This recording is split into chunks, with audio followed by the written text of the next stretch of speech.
Is everyone rolling on their side? Audio rolling. Yep. Rechecking my levels. Oh, yeah. Yeah. I'm rolling dirty. Rolling dirty. Eric, Oh, don't yeah. move. I'm good. Right? Are you My ready? foot's like not super comfy, but I'm like, ugh. All right, ready? 1, 2, 3. I only have to sit like this for 2.5 hours. It's Right, fine. exactly. Oh man, here I can't wait. I gotta watch our sync up because on my end it was hilarious. I'm just curious to see if it translated to the YouTube. Hold What on. it's gonna look like there? Yeah. Did it look awesome? It's like an around the horn. Yeah. It's funny because like I mentioned before, I've been running in the morning and I listen to our podcast when we run to get the views up, but you can definitely hear the audio delay in our conversations because like somebody will say something and then someone will reaffirm it with like, oh yeah, Right. and then there's like this weird pause. It's like, and then the thing. So I'm going to redo our Facebook one here real quick. Episode 15, Blade Runner. Yeah. And then, all right, let's go live. Epic Let's conversation. see what happens. Oh, this is so good. Epic. So we are streaming live simultaneously on YouTube, Facebook, Twitch. Just started Twitch today, and something called Mob Crush, something totally new. So That's how we get When the you bots. loving the gangsters. loving it. Yeah. I don't see us on this thing called Mob Crush, but hey, I'm gonna go ahead and just leave it up and see what happens. I don't even know what Twitch is. Twitch is a gamer thing. It's where gamers Twitch. Gamers Twitch. It's highly popular with gaming, but it's just a near real time streaming service that you can plug in video, audio, whatever. But it's popularized with gaming. But there's also some great Twitch channels. Mm-hmm. There's like some cooking channels. There's a lot of like maker channels. So there's like resin casters, like some Forge in the Fire guys. Do it. Resin nice. casters, ass blasters, are all there. Yeah. So it is primarily gaming, but there's a lot of people that have like turned it into basically just like watching stuff. And then there's like some vlogging type stuff, which that one's kind of fallen off because I think it was like a while back, but there's a bunch of people in New York City that were all live streaming on Twitch. And like one guy like walked into a public restroom. The guy was taking a piss. And there's one guy who actually had his phone like stolen. He was like mugged. So you get this video of like just the Live running on Twitch. motion of a camera live on Twitch. And and then you see the guy pull up the factory reset. And so they've kind of kiboshed some of that just for like safety. Amazing. Like just don't be dumb type stuff. But Twitch is the big gamer one. Like there's people that make millions on Twitch. Oh yeah, well that was how Ninja. Well, I think YouTube and Twitch. Ninja basically built his whole career on that. He's kind of the PewDiePie of gamers, and definitely that was his whole like thing. he plays. Yeah. Unlike PewDiePie, who just talks about. Actually plays, and he's really really good.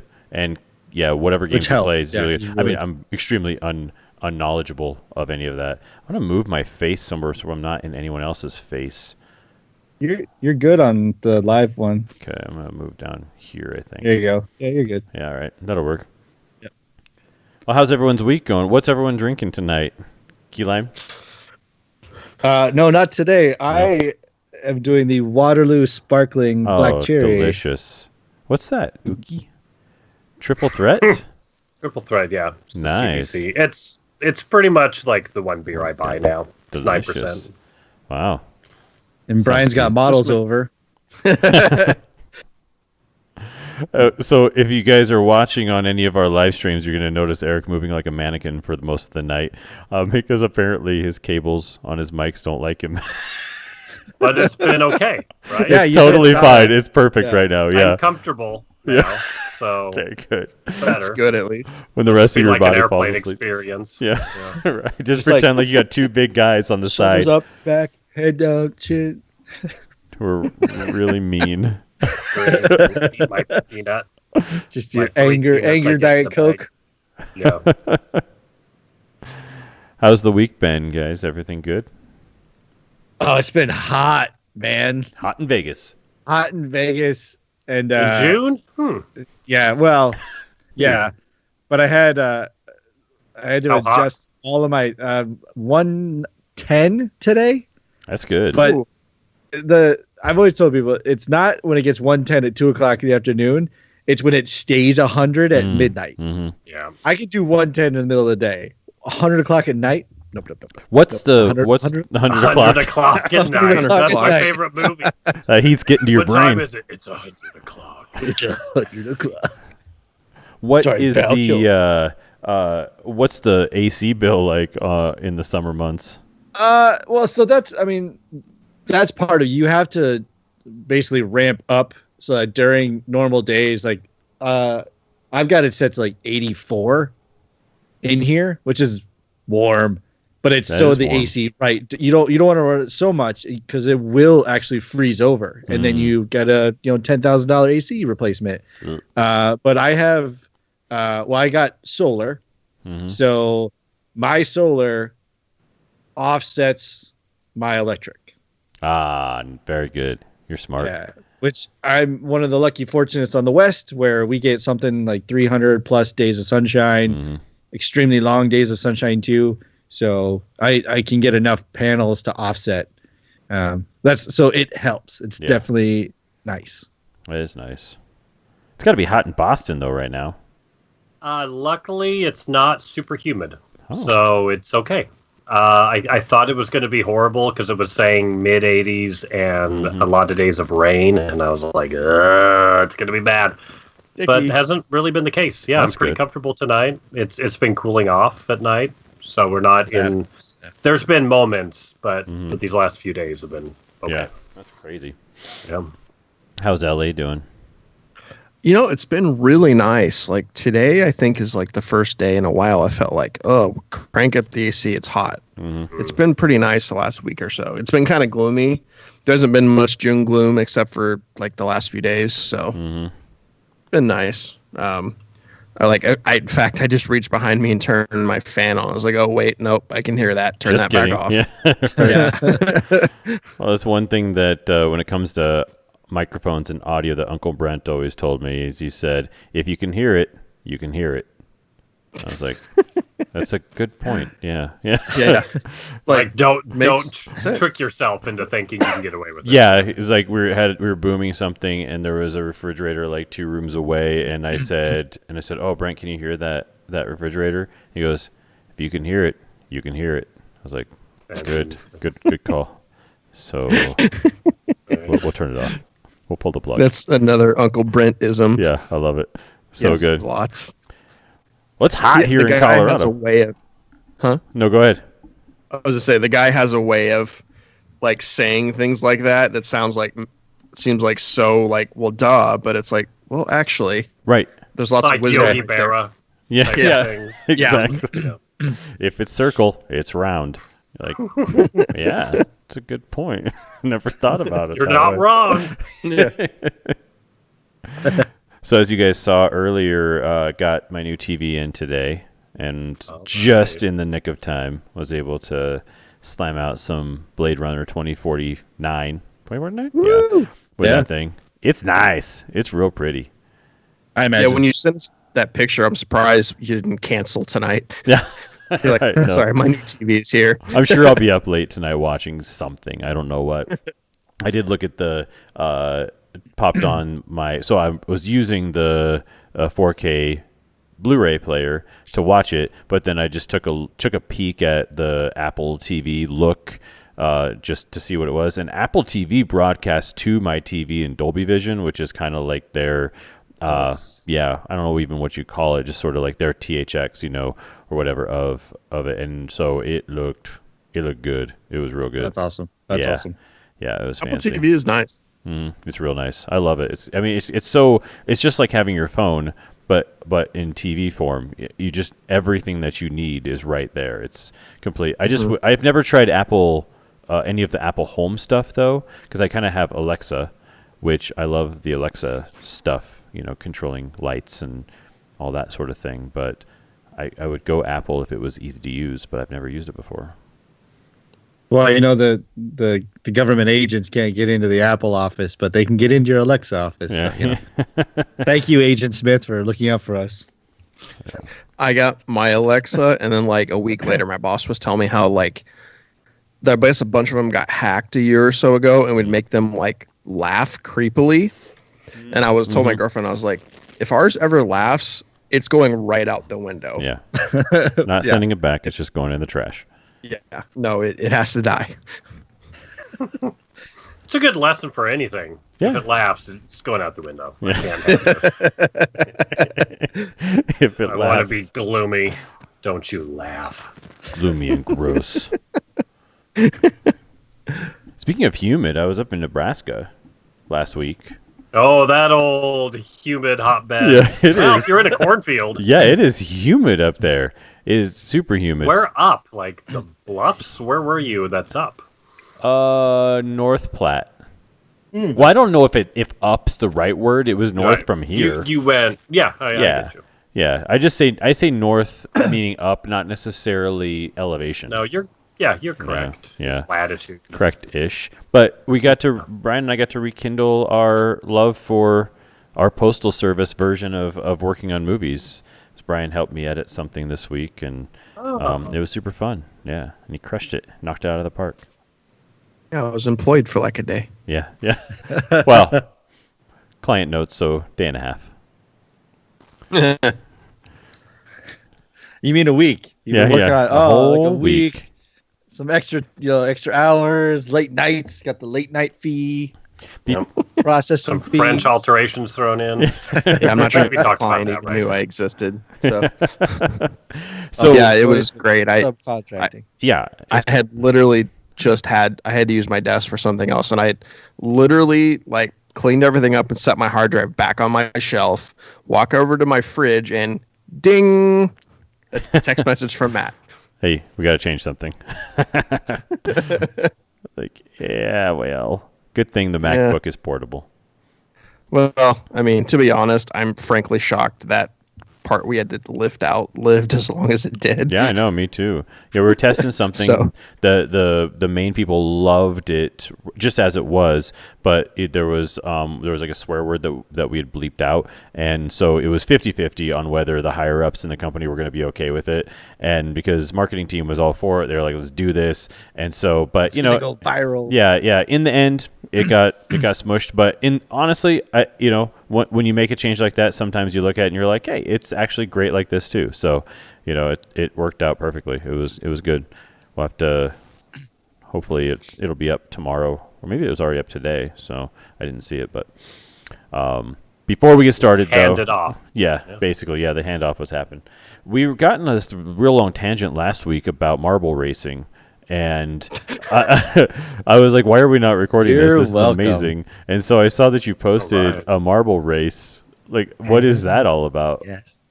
Oh, the John Oliver ones? Where to begin? Are you seriously asking me about this? I'm asking you. The clock started, but I am asking you, yeah. Yeah. So lay into us, girlfriend. Yeah, I'll dish. Marble me. You can marble me all night. This is going to be a 3-beer podcast. We're going to talk about marble racing first. This is about, I think it was about 2 years ago. 10 hours of Blade Runner. Yeah. I'm trying to think how it. I mean, there's a long-winded reason of like YouTube changes algorithm, blah blah blah. But anyway, I stumbled across this guy named Yella who was doing these like mini Olympics with marbles. Mm-hmm. So he made up his own teams. So he didn't use like nations or anything like that. So he made up his own little teams, and he had like the 10-meter dash or whatever. He just rolled marbles down and had times. And then he did one that was like I can't remember what he called it, but they had like the long jump, so it goes off a little ramp and jumps. Mm-hmm. And he had one where like they put in those funnels that spin around, like they had it like the Science Museum. You put the pennies in and they take forever. Yeah. So he'd line up like 6 of those, and he would he'd time it. But he would do that as like events. But then the best part about it was he hired an announcer named Greg Woods, who is phenomenal. His voiceover work is so good, and the scripts that they write give life to these little marbles, almost to the point where when an event starts, you're like, oh yeah, the Midnight Wisps are a favorite in this one. That guy is, he tends to be a little faster on the straightaways. Like, Right. and it's all just physics and Momos nonsense. do, man. Come on. Yeah, Momo's coming in there. Glacial's had a hard week, but they would do it. They would treat these marbles like living objects, living like competitors, horses or cars with history as they're going through. Oh the races. yeah, and he would, and so this amazing voiceover commentary, and then. And he's very even keel. Like he has this. And what's his one word? When you watch him enough, it's like chicane. The one thing that that always the repetitive. He was even getting the NASCAR or the Formula One guy to say chicanes because it's like that's just like the thing. And they're moving down through the chicanes right now, and the Oceanics. Oh, they took a tumble. Not looking good. And he's just very like concerned and calm, and it's a great voice. Right. It's great. So then he did the Olympic type stuff, and then he did like Winter Olympic type stuff, and then he created, or he didn't create, I should say, but he used to do this like downhill sand rally where I guess he's in England, I believe, but he's got this giant hill that's all just sand, and he'd go through with like a shovel and just drag a course to make like a rally course. And he would make, figure eights, just these overly elaborate runnings. And then you put the commentary on top, and there's a point where you just get sucked in. Like, you just get sucked right in because it is so good. And then there's graphics. Oh, yeah. He's been stepping it up. Like, it's a lot of effort, and it's great. But yeah, he's got so then all that stuff happened, and then he started moving into like fixed course racing, like with plastic tracks, and he started doing that, and then it's just exploded from there. Like he's up over 1 million subscribers. We talked last week with John Oliver, found out that he was trying to fundraise to get more graphics, better equipment, all that kind of fun stuff. And John Oliver's like, we need sports. I'm doing this. He bought him out. Like he completely funded him for the whole year, but then did something great. Every week when there's a winner, they're donating to like Atlanta Food Bank or Chicago Children's Hospital or something like that. That's cool. In like the winner's name. So last week, I won't say it because it's a spoiler, but a team won, and then there was like a $5,000 donation to the Atlanta Food Bank in that team's name. I think so. But like I said, there's him. Don't give me the spoiler. I want to know what. All I'm saying is like Savage Speeders forever. But Savage Beaters. The Savage Speeders. That's my team. Savage Speeders. I mean, it's British. They do things. That's true. But that would be my team. Let's be honest.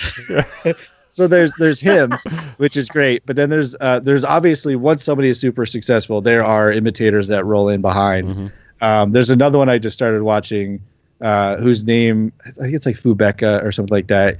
He does very, very similar stuff, but you could definitely tell the difference between like the combination of Yella's construction, the creativity, but then Greg Woods and the commentary versus this other group, which is also still good, but it's like they're real close, but it's just not right there. He's doing a thing now where all the Yella stuff has a.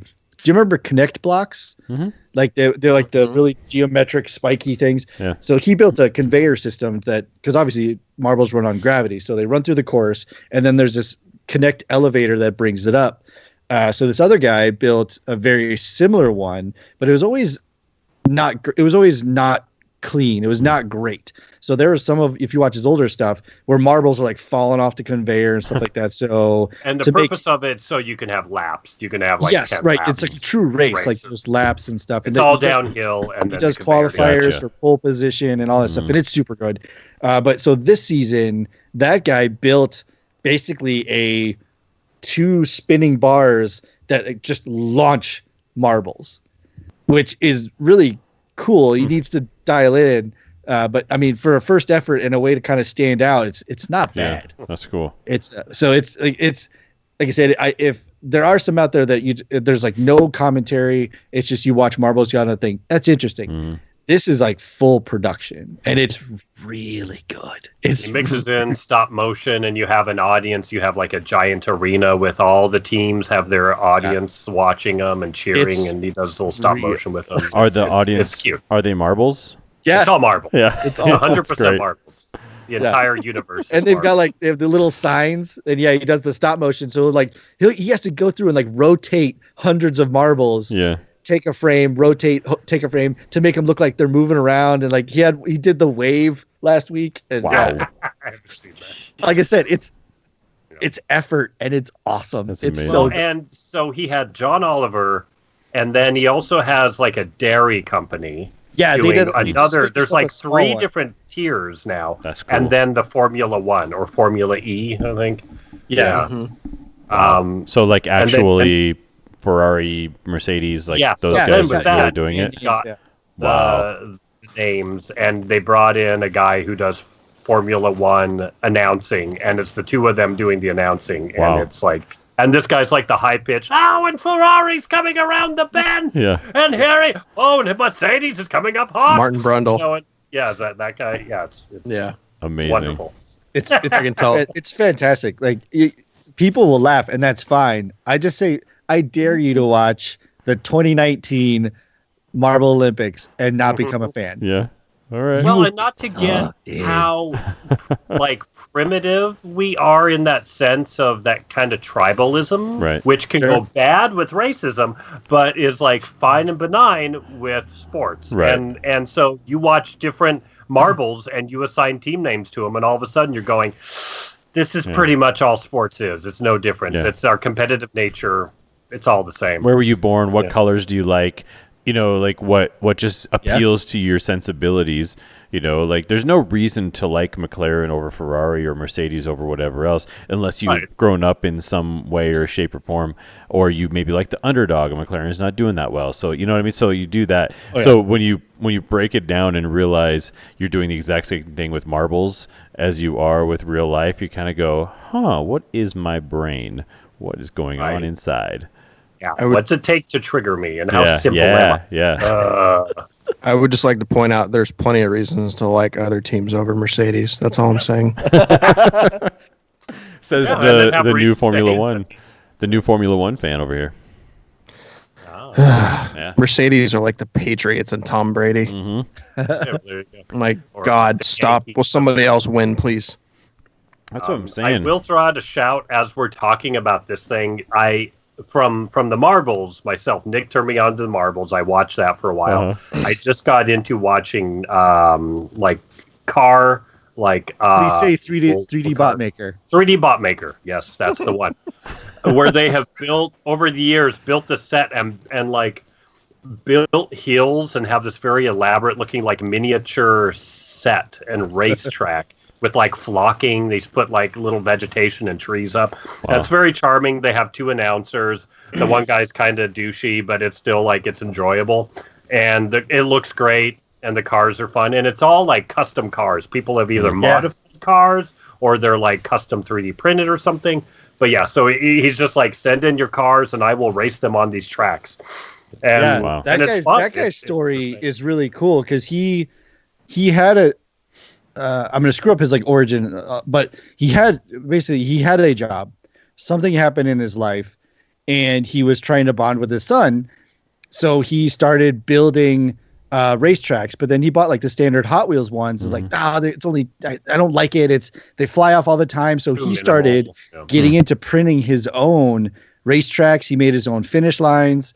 And then I think he had like an Etsy store or something, and he just started listing them. And then all of a sudden, major attention. He was selling them faster than he could make them. That's great. So it's connectors, like specialty connectors that go with the Hot Wheels tracks, right? Yeah, and so you can have turns that work and different chicanes. Who knows what he's making? Yeah, he has multiple leagues where he does it like tournament style, but he's got one that's like a King of the Mountain, which is a 2-track start that then morphs into a single track. So you're basically in lanes, and then it comes down to a single track, and then but they also do the same thing. They personify all the vehicles. Mm-hmm. They put in engine noises, but it's different engine noises for the car that's so they're that attention to detail that it's not just like engine noise. You know, it is like a Dodge or whatever. And then he'll do he did like a Ferrari set where it was only Ferraris. And then he did one that was only custom, but like a Halloween special. So it had to be like not monster trucks, but it had to be some sort of morphed. So he had like an ambulance that had like a tank turret on top. But yeah, these people would send in custom vehicles just to race them. That's so cool. And I applaud the effort, man, because it is not like somebody just set it up in their backyard and call it a day. Like he's got, it's a huge room, and so it goes down, back, and around, down, and then around again. So it's probably like these races take like 20 something seconds. Yeah, there you go. Oh wow, whoa, that's cool. That's crazy. Yeah, I want to do that. Yeah, it looks gorgeous. Like, he's built in these mountain features and all these things. So it's all just gravity, though, right? Yeah, 100%. Yep. Yeah, just like the marbles, it's the same concept, but just with Hot Wheels, but just really revved up visually. That's so cool. It's awesome. It's enjoyable. That's really and cool. they're great too because they're like each of the videos is sub 10. Like we had talked about having a 1 in front of your times on YouTube. Like most of these things are anywhere from like 4 to 7 minutes long. Wow. But then he does announcements. He does watch. his own advertising inside, which is fine. But it's the scripts, the announcing, the personifying, all of it. It's all just super good, and it's super addicting. You can get really sucked into it. Eric's refocusing his camera right now. Dang camera. Well, okay. We're gonna have to do an episode. It's a fun thing, especially I think I'm sure it had to get a ton of followers. Gosh, my camera's so confused during the quarantine when there's no sports, and that's why John Oliver got involved. He's like, what kind of sport should we be encouraging right now? I'm sure he had a writer that was like just sitting in the room and just threw it out there like haphazardly, like I did. Where somebody was like, "How do we?" Somebody talk about was sports? watching What's it, going and they're on? probably making fun of him for like months. Yeah, and then and then the quarantine happened, and they're like, "Okay." Yep. Well, we should do an episode on that. I think at some point in time. So what's tricky is like right now Yella is doing the sponsored series from John Oliver, but I think it's 16 events. And right now it's 1 a week. So and they just released week 1. Mm-hmm. So I don't know if that means there's going to be 16 weeks of it plus, or if he's going to start rolling them out faster. Wow. I honestly don't know. That's cool. But like I said, it's a lot. It's not like 2 or 4 with like 3 teams. He's got 16 or 12 teams. He did qualifiers. He did all sorts of stuff. This is hilarious. I'm making my own show here of my camera refusing to focus on me. Eric's got some kind of newfangled fancy Zoom camera over here, and that refuses. It's so fancy it won't focus on your face. It's weird. I guess you're gonna be fuzzy today. It's small enough on YouTube you can barely tell that it's out of focus. Yeah, it's not that bad. It'll be out of focus in the end anyway. I don't know if you need a little bit more light. Like maybe it's having a problem. Yeah. Like shine your light on your face from your phone.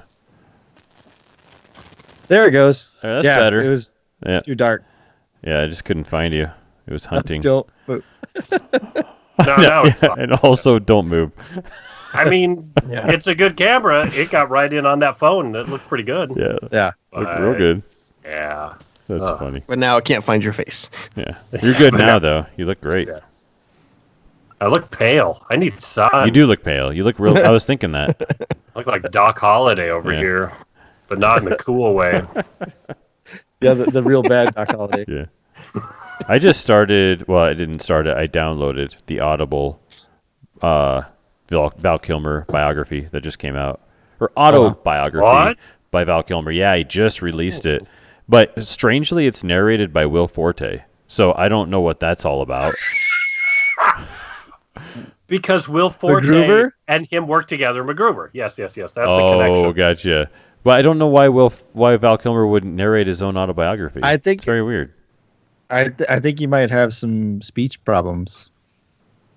He seems like I'm not trying to be a dick. I'm I don't- like legitimately yeah. I think he's got some Oh. speech clarity issues. Interesting. Well, I'm sure Will Forte does a great job. I'm excited to dig in. I'm going to do it when I mow the lawn. Can you even hear it when you mow the lawn? Yeah, I have noise-canceling Beats headphones, Oh, okay. so it's Yeah, perfect. Not a sounds sponsor. great. It's Will Forte, and then Exactly. that truly was a Shawshank Redemption. I take it that was That's MacGruber. really Will Forte. Yeah. Yeah, some MacGruber for you. So one Very of the lovely human. Okay, sorry, Yeah. go ahead. I agree. One of the four of us has 7 pages of notes we have to get through, so we need to get Got it. cracking. Now it's almost an hour in after all of this. We all watched both Blade Runner and Blade Runner 2049 this week, and wanted to kind of discuss how we feel about it all. And Brian has gone above and beyond and written an essay. So Brian, take it away now. Who's your essay? Who'd you write? Hey yo. Oh, So how many No, times it did was- you watch the movies? Did you watch them both twice? No, I watched them both once, and I watched the original again this morning. I'm not going to recite a 7-page essay on the podcast. It was more like I have a lot of thoughts, and I'm trying to up my game, so I feel like I need to be better about organizing them instead of just like, it was funny when such and such said such and such. Right. Why did she say this? WTF? Question mark. You want to My have there go phone my as I notes. watch it. So I can't say things like that. Damn it! I need to be more specific. Yeah. say whatever you want. So I just sat down. I was gonna watch them both again, but I was like, I need to watch the first one because I guess my main problem with that movie is every time I try to watch it, I always like find myself thinking about what I'm gonna have for dinner and just like daydream. Oh yeah. So I'm like no, I'm gonna watch it on my iPad with headphones in. So I'm like try to immerse myself in a little better.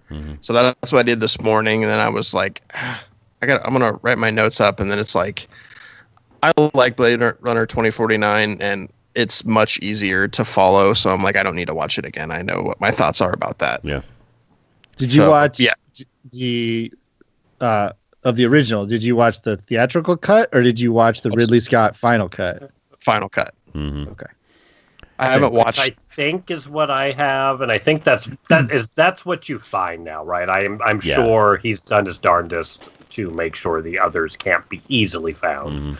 Yeah, If you there's- go, Get- show me Blade Runner, you're gonna get the director's cut, right? Yeah, I think so. Unless you're Uh, watching like TBS or something. I think on iTunes I could have got any of the three. I could have got theatrical cut, the director's cut, or the finals cut. I think, Oh. but Now, was it the theatrical that had the voiceover? yeah, and the happy ending. So let's go through that real quick. How Oh, it does had the the happy original ending. end? The original ends with they call it the happy ending. It's when the final cut ends when they get in the elevator closes and end of movie. Well, at the end of the theatrical cut, it's Deckard and Rachel driving off basically into the sunset, and there's this voiceover narration that explains how Rachel doesn't have the 40-year lifespan and yada yada yada. I can't remember because I haven't seen that. in a Yeah, long it's time. like, so who knows? Maybe I got a day, maybe I got a few years. Right. I don't know. Yeah, it's Yeah. kind of him saying that, like, time's precious. Who knows? Here we Yeah. go. Yeah, and so in the final cut, and I think in the director's cut, that's completely gone. It ends. Yeah. They get in the elevator.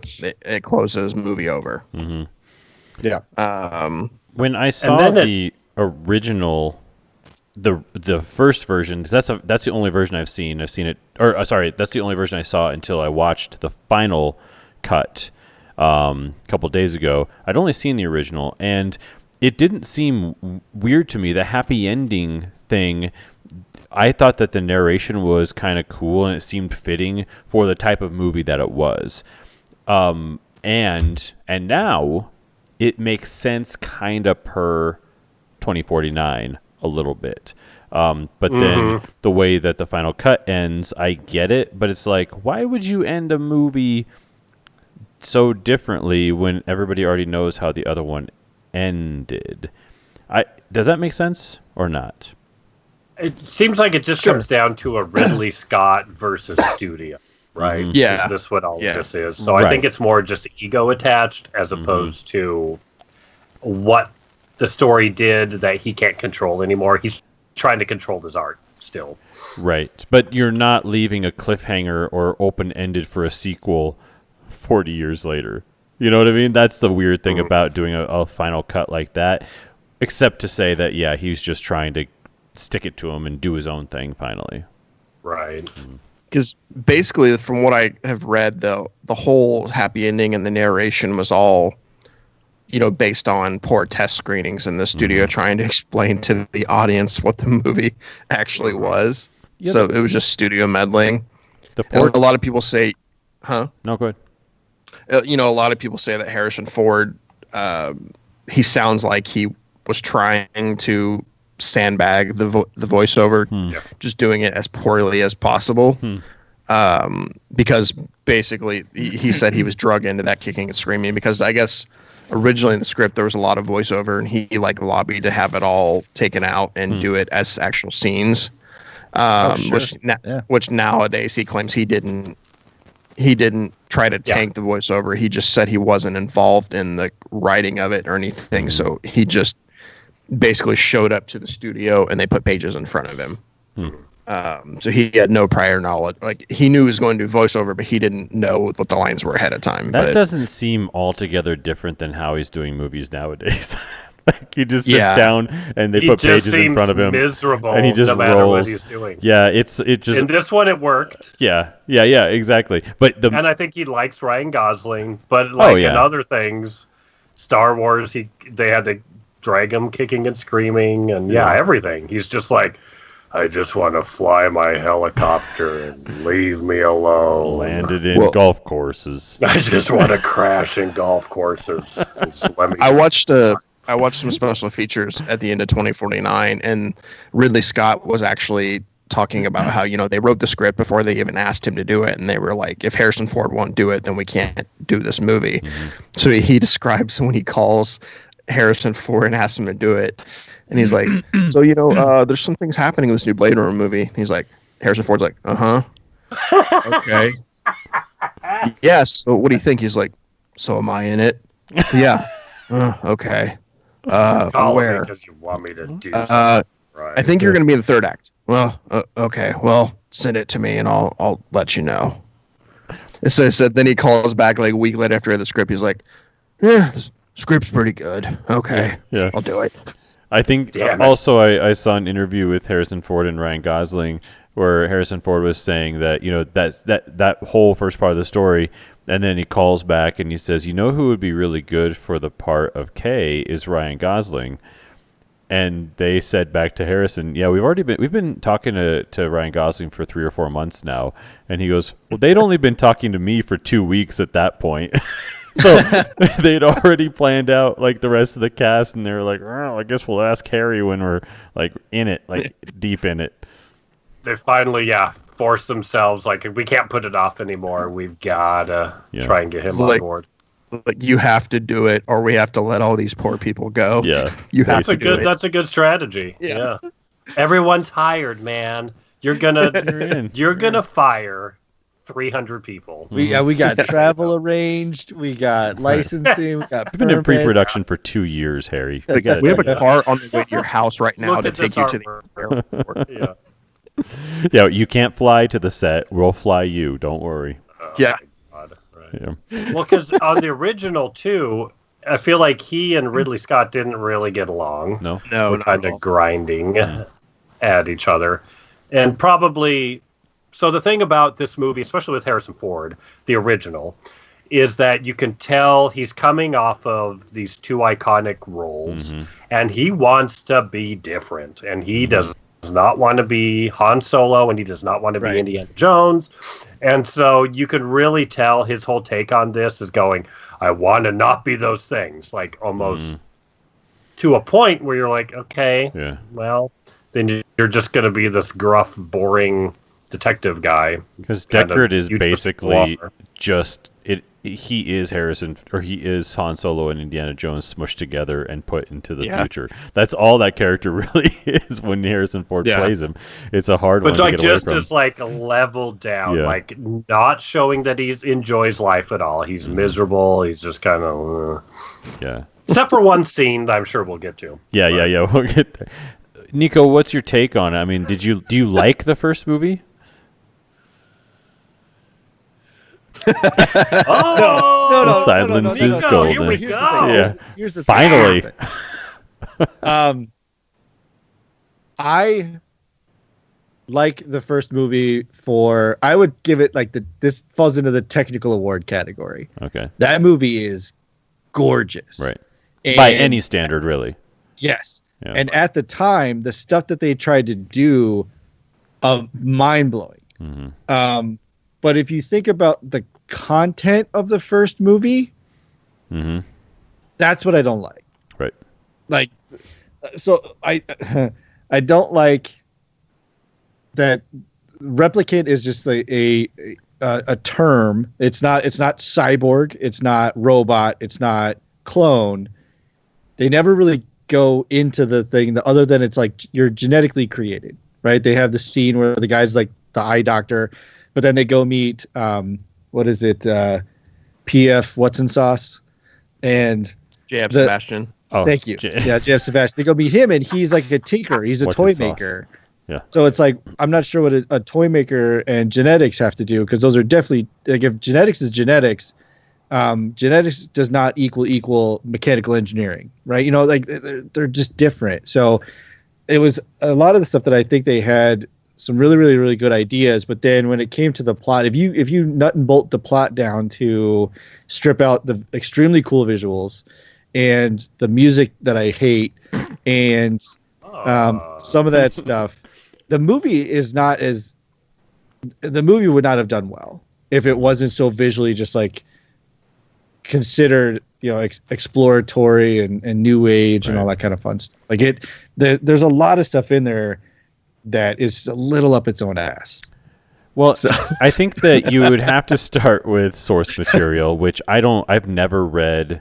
Is it Do Robots Dream of Electric Sheep? Do Androids Dream of Electric Sheep by Philip K. Dick, who, interestingly enough, I don't know if you know this, Brian, but Philip K. Dick is buried here in Fort Morgan. Yeah, he's in the cemetery where we shot. Oh, yeah. Did we go to his thingy? Did I really? Yeah. I don't remember. That's like that's one of the things that you have to do if you go to Fort Morgan is walk by the Philip K. Dick. Oh yeah, that's right. Well, forgot about that. We should talk about how random that is. That this sci-fi guy that's lived in in California. Yeah. How he ended up in Fort Morgan buried, where even so many people didn't know about it. Now I think they know. It's become enough common knowledge. Yeah. But even when I was like younger, and there was BBC came and did a thing like this famed sci-fi writer, and so the story is, and someone can correct me if I'm wrong, but like his family was traveling across the country to go to California, and he has a twin sister, and his twin sister was sick and she died, and so they buried her in Fort Morgan because that's where they were, or right around here, sounds right, around there. And so all those years later, when he died, he went, I want to be buried with my twin sister, a.k.a. Fort Morgan. Zero connection to it, but she's there. Now we are the connection, because we're talking about it. That's right. Yeah. So I think if that movie would have come out today, probably 3 out of 5, bordering on 4 for the technical nom. 2049, however, better. How many out of 5? In my opinion. Huh? How many? I think I gave it like a 4, possibly a 5. Yeah, out of 5. Yeah, all the slurps. So many slurps. It's the. I mean, when I was watching it, I was trying to figure out if Blade Runner did not exist, would 2049 be as good? Like, can it stand alone? And I think they do enough of a good job because there is like 30 years difference. They do enough of a good job explaining the concept of Blade running and like why it's there, that it can stand alone without the predecessor. The Harrison Ford thing doesn't carry nearly as much nostalgia if there's no original Blade Runner, for sure. The thing that I didn't like in 2049 is they bring back Edward James Olmos, and he speaks English the whole time. which in Blade Runner, like that's the whole gig is like he's speaking. I'm not even sure what language it is, but it's not English. What is it? Because the Harrison Ford, that original version, when he's doing the narration, he's like, they speak Splaguli. It's a mix of Spanish and English and Japanese or whatever. Yeah. So it's that. But I mean, I think if I had seen this when it came out in the theaters, at that time, and I was still where I am now, it probably would have been like a 4 or 5. Because like I said, visually, the movie, compared to all the stuff that came out at the exact same time, amazing, mind-blowingly good visually. The universe that they create is super good. It's just some of those little things like Daryl Hannah that I could do without. And the music, and the robot rape, but whatever. Yeah, well. So the music, huh? Yeah. Well, no, it's not awful. all the music. It's the worst. But if you think about what it's supposed to be, it's like the 1980s interpretation of what 2020 music would sound like. So like the opening stuff's not bad. It's really when like the saxophone. Are you guys just like it's I think it sounds like a romance movie all the time. Yeah. It's when he and Rachel are she has come to his little like Mayan temple apartment and they're having a discussion, and there's this blaring saxophone over the top of it. It's like, it's rough. What the hell am I watching? Well, it's a soundtrack. It just toned off. That wasn't. So it was done by Vangelis, who of course is most famous for probably Chariots of Fire, and one of those guys who did mostly synthesized music. There's nothing about the sound, like there's nothing about the score that seems to have been written for the picture. So there's it doesn't necessarily go together. It's just always kind of in this eerie, majestic thing going on, like a bad 80s love story, like you said. And so nothing about it fits it, which is really interesting because there's some nods to Vangelis in 2049, but they're appropriately placed.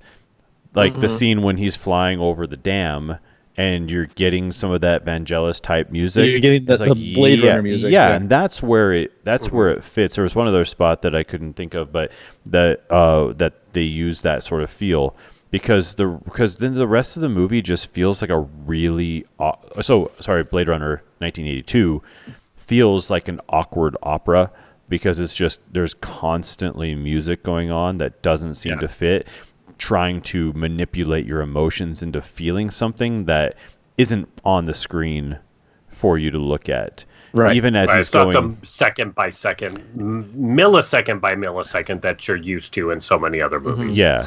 And you're as he's flying into LA for the first time, or as we're just kind of following that car, whatever they called it, into LA for the first time.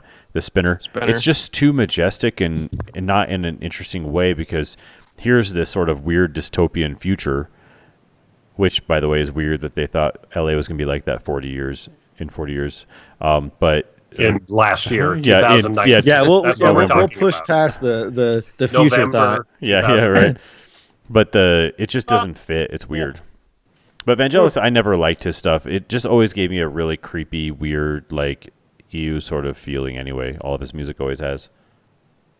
Some of it's all right, but like I said, in this movie, right? It's like he said, "Well, I'm going to make my music, and this is what it sounds like." 100%. I'm sorry. Yeah. So it's almost the music is so prevalent and loud. It's almost like Top Gun, where the music in that movie it drives it helps, but then it cranks up and it's like that's all you're listening to is the music, regardless of what's happening. Because plain sounds and turning is boring, but you throw highway on top of that, you're like, I'm in. Mm-hmm. I need less turning. I need more Kenny Loggins. Yeah, more Loggins. Right, but the music got me, and then in the remastered version, I happen to have like a 5.1 up here, and it was like the bass was so much that like I would turn it down for the music and then have to crank it way up for the dialogue, and then crank it way back down for the music. So I was constantly on the volume button because it's like there's other people around here. I can't be blasting out, shaking my walls, and then have to like adjust it just so I can hear what the hell they're saying. Right. I have the same problem watching the G.I. Joe cartoons right now. So much bass. Sometimes you're just like, did they even write this music for this cartoon? You know? I'm like, okay, right. It's the bumpers going into the commercials. I get it. You got to crank it up. Commercials have to be loud. That's television. We were discussing that, Brian and I, on one of our calls about this thing we're cutting, how interesting all four of us are, but how wonderful it is that we're like, so what are you guys watching? And every week Eric's like, cartoons. Like mostly G.I. Joe. A cartoon. Yeah. When I think of what I watch, I'm like, probably 80% of it's animated. But the best part of this one though is that this time it's not Archer or Rick and Morty. Yeah, it's G.I. Joe vintage cartoons. G.I. Joe, and it's good now. I'm into the second season. That crap gets crazy. Does it? And I gotta tell you, I mean, the reason why I sent you guys the idea of going, let's tell each other our stupid TV and movie pitches is because I think I've figured my way into what my G.I. Joe live action movie would be. Yeah? And I'm pretty because we need a good one. Good. It'll piss off most everyone, and I think it's good. We'll pitch our movies to each other We'll soon. get there. Yeah, for another time. One of the things that I thought was interesting, so I did a little bit of background on a couple of people who are not, well known within. So Blade Runner 1982, the writer, one of the writers, David White Peoples, he also wrote 12 Monkeys and Unforgiven, which is interesting. And then the guy who did the production design for it. The production designer also did Bill and Ted, the Super Mario Brothers movie, and Demolition Man. I believe it. Yeah. Oh, yeah. You can see off that cred, you get everyone You're talking going, about Sid Mead? No, his name is David Snyder. I think Sid Mead just Sid Mead's the concept. The concept artist. Gotcha, yeah. Yeah. He did Aliens. He did, Sid Mead. But, look up Sid Mead, everybody. He died this year? Yeah. Oh, did he? Yeah, he died recently. That sounds right. Rip. Well, did you guys see how he was credited in the credits? It was like future visual artist or something. It was he's something called like futurist artist, I think is kind of how he was branded at the end. Who knows what it was in the movie, but yeah. Well, I think that Ridley Scott as a director, in a lot of ways, when you look at a movie like Blade Runner, it's just sort of on its own. You go, I don't know. But you think about a lot of stuff that he's made. There's some iconic things like Alien and things like Gladiator, definitely iconic from when we were a lot younger. But he also directed that crazy Macintosh commercial. And have you ever seen that? The one that came out? The one with the sledgehammer? Yeah, the sledgehammer. Yeah. Well, yeah, that's where he got started, was commercials. Yeah, exactly. For sure. He was a commercial director. That was after Blade Runner. Mm-hmm, yeah. And so they sort of roped him in because Apple was looking for that big release and that for the Mac. And so having him direct their commercial was sort of this big coup d'etat. And so, but if you watch the commercial, it makes about as much sense as the original Blade Runner. So that era was just bonkers. Like, people, I don't know. Fascism in general, and then someone throwing a sledgehammer at a screen to break through it. And this is the future. This is the new way. Yeah. Individualism, kind of. Yeah. And it was because it was a bunch of skinhead-looking men, and then it was a woman, like a track runner with like short hair, and she, throws a sledgehammer, and it was sort of trying to say, hey, we're breaking into a new future, which was extremely true. I mean, if you think about what the Mac allowed thing, even though nobody bought it, it definitely changed the game for a lot of things. But it's interesting because I just don't think I guess it's hard to say. It's hard to really judge a movie when the director for 35 years after it comes out says it's not the movie I intended to make. So it's really hard to say, what is this movie then that I'm watching? Is it really? How can you judge that? But it's really Matt, easy. What's your take on it? I haven't given mine yet, but what's your? Well, in the first movie, how do you feel on it? It's a rough one because I get real angry at 80s movies that have just terrible sound design. It bumps me so bad. Like I just can't stand the terrible gunshots and the really obvious ADR and just things like that. It really pulls me out of the movie.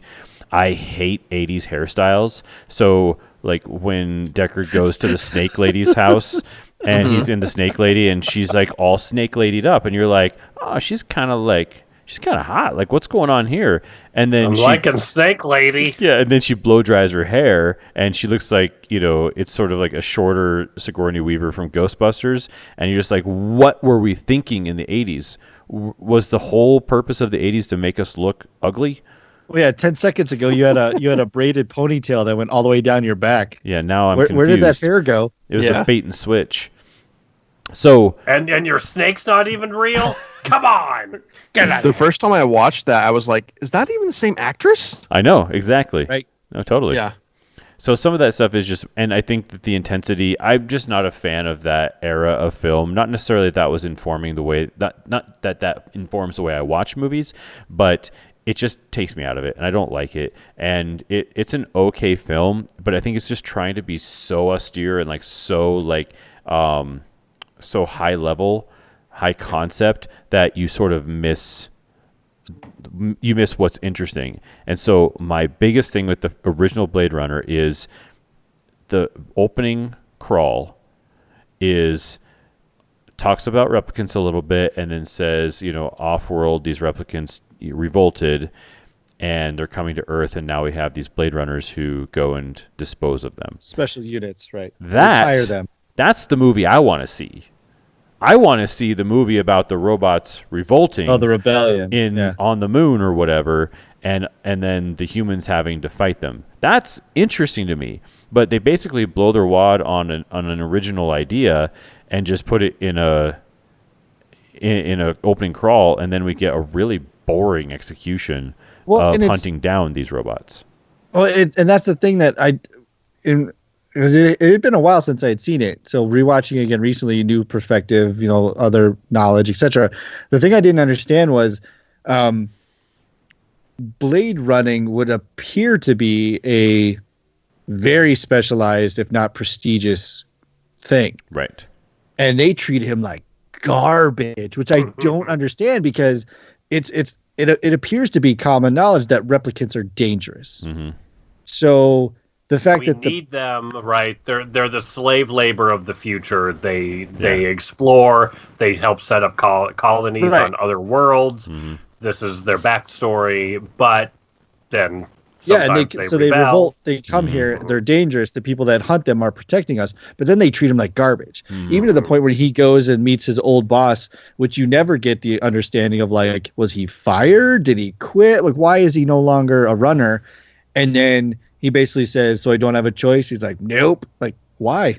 Right. Is he under arrest? Like, just leave, just go, man.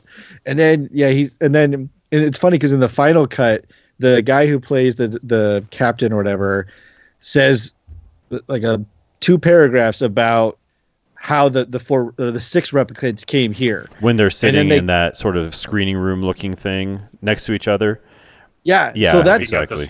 I think that's the theatrical. Yeah. He gives it in the screening room, but in the final cut, he does that almost exact same speech in his office when he first meets him. So, and those 2 scenes are literally back to back. So you hear him say all this stuff. I don't have a choice. And then smoky room. And he basically just repeats his whole set of dialogue again. And you're like, well, what's interesting about that? The Jabba the Hutt special edition. Oh, we're going to get the conversation with Greedo again, but with crappy Jabba. CGI Jabba this time. But so that's the thing. This time he shoots first. He like they're treating him like garbage, like he's a criminal. Mm-hmm.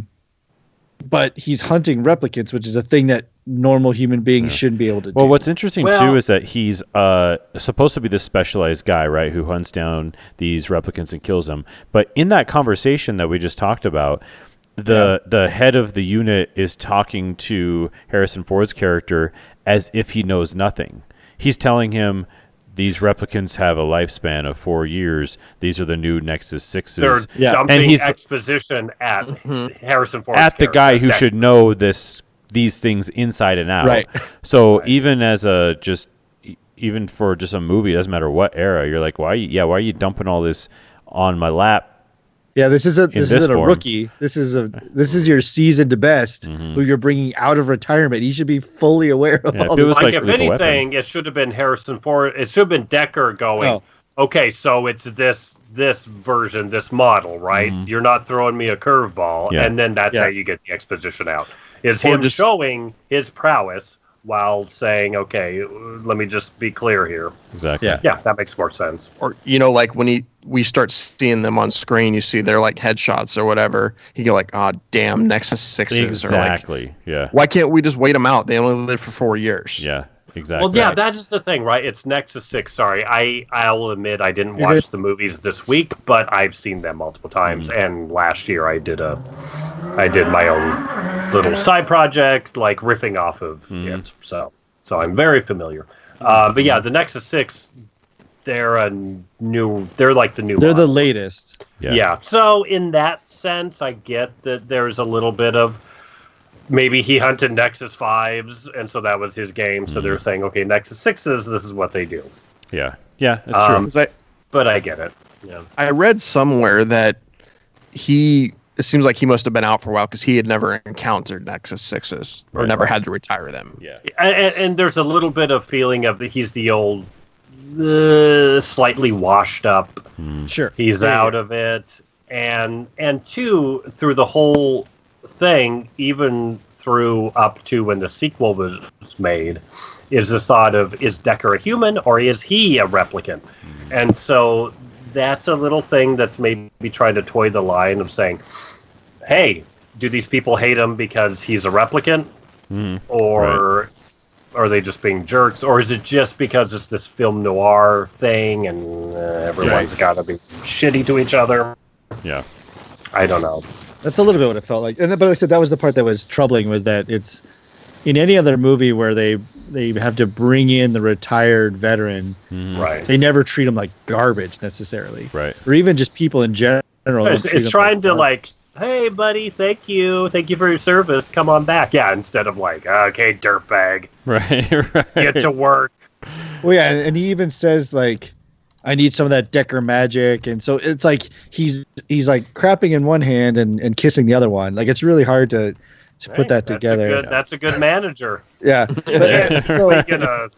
So there's that. Dump too many accolades. Right. There's that, which is frustrating. But then you're given this like, okay, so maybe he's out of touch, and then they send him to meet Tyrell and to meet Rachel, and then he just whips out the test device and just starts rattling it off like he's a pro. It's like, so wait a minute, is he the washed up, or is he like getting the newsletter every week? Right. Like which one is it? Right. Like yeah, that was the hardest part for me, was that it's like either he's great at his job and show me he's great, or he sucks but just happens to like Deus Ex Machina his way through this stuff. Like stop trying to do both, because you're not selling me on it. And then, well, yeah, the part I don't like. But which was? But anyway, no, Continue. This is early. Well, it's an hour and some change already. I don't like it's the early. 80s. It's only hour 4. I don't like in the 80s movies that and I'm starting to get more like this in like today's age, when like the overly aggressive like alpha male nonsense, where on paper it's an interesting discussion of, if she's a robot, does she have human rights, and can you treat robots the same as you would treat humans, right? He basically coerces her into sex in his apartment, where he throws her against the wall and says, say you, or like he kisses her aggressively. Yeah. And then basically says, now you kiss me. Yeah. And then he says, I want you to say you want me. Like, it's like, like if this is two human beings, it's like, come on. But because it's like, oh, it's a robot. It's like, but is it? Like, what are we trying to establish? But just in general, from like a movie standpoint, it's like, oh, come on. Like, and this is that we're supposed to go, oh, there's this, and then you get the music, which again, right? I totally get you guys going, what the hell's up with this music? Because the music's going, bwee, bwee, bwee. And it's just Harrison Ford going, be into me, blah. Right. Right. And her going, Yeah. Right. It's a Me Too moment times 1,000. Yeah. Well, With and yeah. in one of the cuts, it's not in the final cut, but there's some fairly graphic shots too that were not in the final cut. Like you totally see her without underwear on at one point. I can't remember which cut it is. Yeah. Like those were all taken out of the final cut, obviously, but it my whole problem with that scene in general and just the whole romance thing is she never really shows the least bit of romantic interest in him at all. Right. It's more like a fascination. Like this guy just gave me a whole lot to think about myself and where I come from. You know, because like he's at the bar and I was like, oh, I got taffy on the line, and that makes no sense either. And he's like, why don't you come down and have a drink? She's like, nah, I don't wanna. Hangs up. And then she saves him, which, I mean, that's something you would probably do, but it's like, yeah, and then like slams the door, shoves her against it, and like it's not coercion, it's forced. Yeah. Like yeah. I was like, trying to no, be we're nice, doing but no, this. yeah. Yeah. And then at the end when he like wakes her up, he's like, do you love me? And she's like, yes, I love you. Like more like just saying what he wants to hear. So Well, I mean, she's technically 3 years old. yeah. So like because they make a big deal about how they have been implanting memories to generate emotion, because there's no way that you can put that in there. So she's emotionally 3 years old or something like that. And it's like, that's even ickier. Like that's even worse. That he's like Hot toddler. Yeah, he's telling her that this is what love is, not letting her find out what love is. And it's like, that's the part that's like, well, but love in the 80s was forced and smushing your face up against a person up against a wall. That's what it was. I mean, I've read it up on it. yeah, human history is that. Yeah. Name one of us that isn't a product of rape in our past. Somewhere. We're all products of rape. All 8 billion of us. That's your smoking hot tip of the week, folks. That's the smoking hot reality. Just the tip. That's the whole shaft. There's a tip there. And then I was trying to think. There was some good stuff in the end of. Well, I wanted, because like from a what's the word? I don't want to use trope, but they show Rutger Hauer. He's Rutger like Hauer. Huh? Yeah, right. He was awesome. He's the shining. But It's a bit much, but yeah. Oh, sure. But he's the one character that goes through something. Yeah. Right. So he does the thing with his right hand where they show him like flexing it, which you don't really understand on first viewing in the movie. You have no idea what he's doing. Like that's just like everyone has aches and pains kind of thing. Just getting the shaft ready. Just get some. And then get some bang on that shaft. Buddy. Later, towards the end, it's an interesting thing where his hand starts to do it again, and he drives the nail into it and to like kind of wake it up. But then the interesting parallel is when at the very end, when Rutger and Harrison Ford are chasing each other, and he reaches through, he pulls through Harrison Ford's right hand and basically like breaks his fingers. So like they now have this like parallel hand thing. Which I know is like super artsy, but it's like it's an interesting way of trying to metaphorically put those two things together. And then the ending is awesome. Like it's so good. This huge build up to this thing, and then it ends. He saves his life, and then just dies. Expires. Right. But it's not like Daryl Hannah having a freaking convulsion on the ground. Turns into Pennywise all of a sudden. Yeah. Goes like in bonkers, which is just bad. 80s, man. That's how you die in the 80s. He doesn't have like, there's no like robotic wind down. There's no like, he doesn't explode. Like he just kind of sits down, slumps down, and and it's in the rain, and it's so good. Yeah, it's awesome. The whole movie, he's trying to escape his own mortality. Right. He's going, why can't we live longer? What's the deal? He goes to Tyrell. He meets his maker. He says, hey, why not? And his maker goes, man, I can't do it. We've tried this. We've tried that. Yeah, throw everything at me. We tried it. Sorry, buddy. Yeah. Gouges his maker's eyes out. Can't accept it yet. Says no. There has to be a way.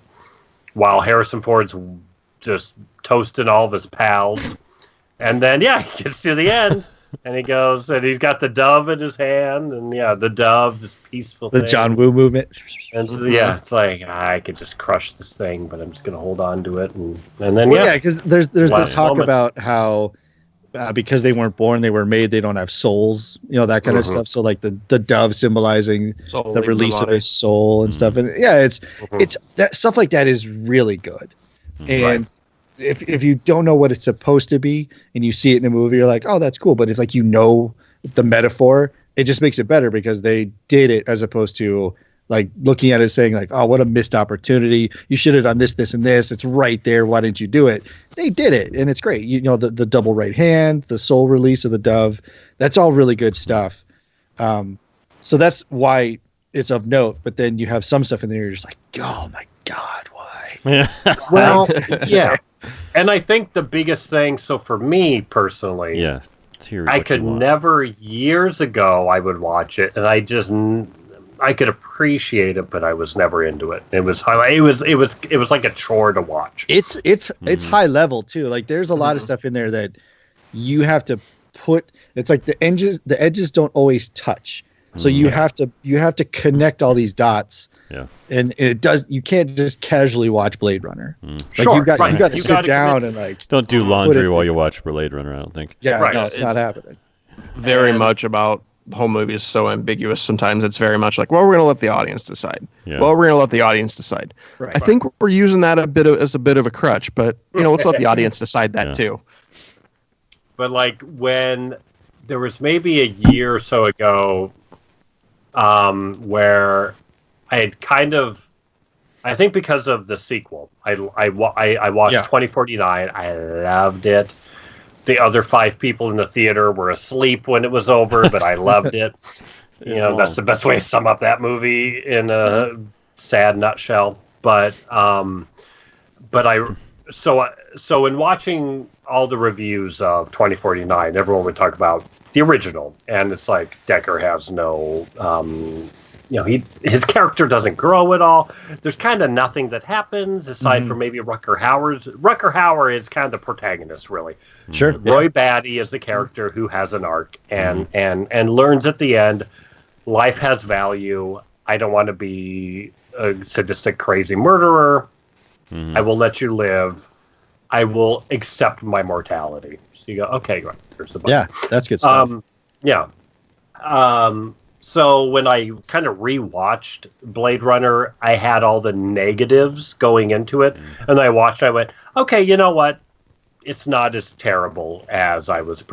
So I think Blade Runner, the original, it's great to go into if you set low expectations, and if you expect that nobody's going to grow. It's just a flat, like, beautiful 2-hour commercial, and then you can enjoy it. But I think for me, I think it has to be a multiple viewing to really honestly get it. I mean, if I knew someone that had never seen either of them, and Matt, I think I said this to you earlier, if someone that had never seen any of them asked my opinion, I would almost say watch 2049 first. It's like, for one, it is much more friendly to the casual moviegoer than Blade Runner is. Like you said, watching the original is a complete chore. You have to pay attention, and even then, you still won't get it sometimes.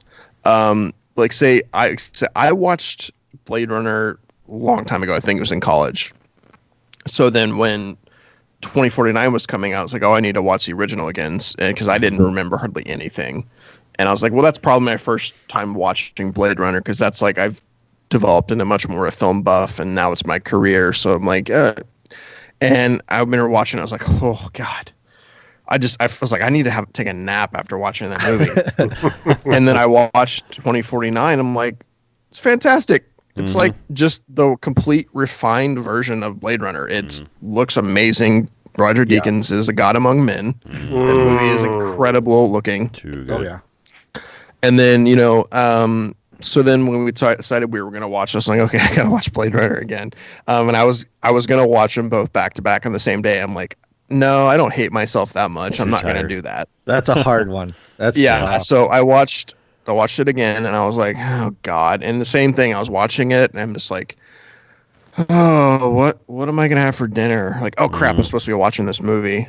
You know, I get on. No crap, I'm supposed to watch this movie. Stop getting on Facebook. When did that happen? Was it when Harrison Ford was going enlarge, or whatever? 36 through 48 enhance. Yeah, right. Stuck. Because I mean that part, like it took me so many times. Like, what the hell does he even see in it? Like it.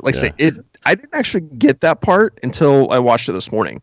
But yeah, like, you know, I watched it again. I was like, yeah, well, it's Blade Runner. You know, it's like one of those movies. If you're a film buff, you have to watch. You know, it's just like and you have to love it. Viewing. You have to jerk it off. Yeah, you have to love it. You know, I watched 2049 again. I'm like, this movie's great. The plot's so well done. The reveal that Kay isn't the child is so masterfully done. The protagonist is the protagonist. Yeah, it's so good. Like an arc. Yeah. You know, I watched Jared Leto for once, and I didn't want to stab my eyes out. Jared Leto was well cast. Yeah, finally. Yeah. It was still a little weird, still a little bonkers, but it worked. Yeah.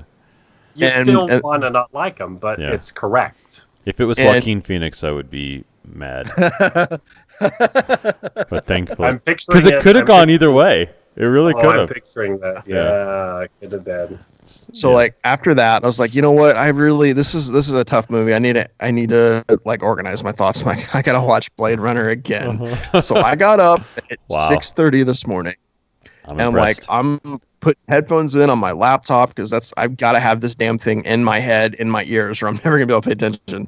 So I watched it, and randomly, I feel much different about it today than I did yesterday.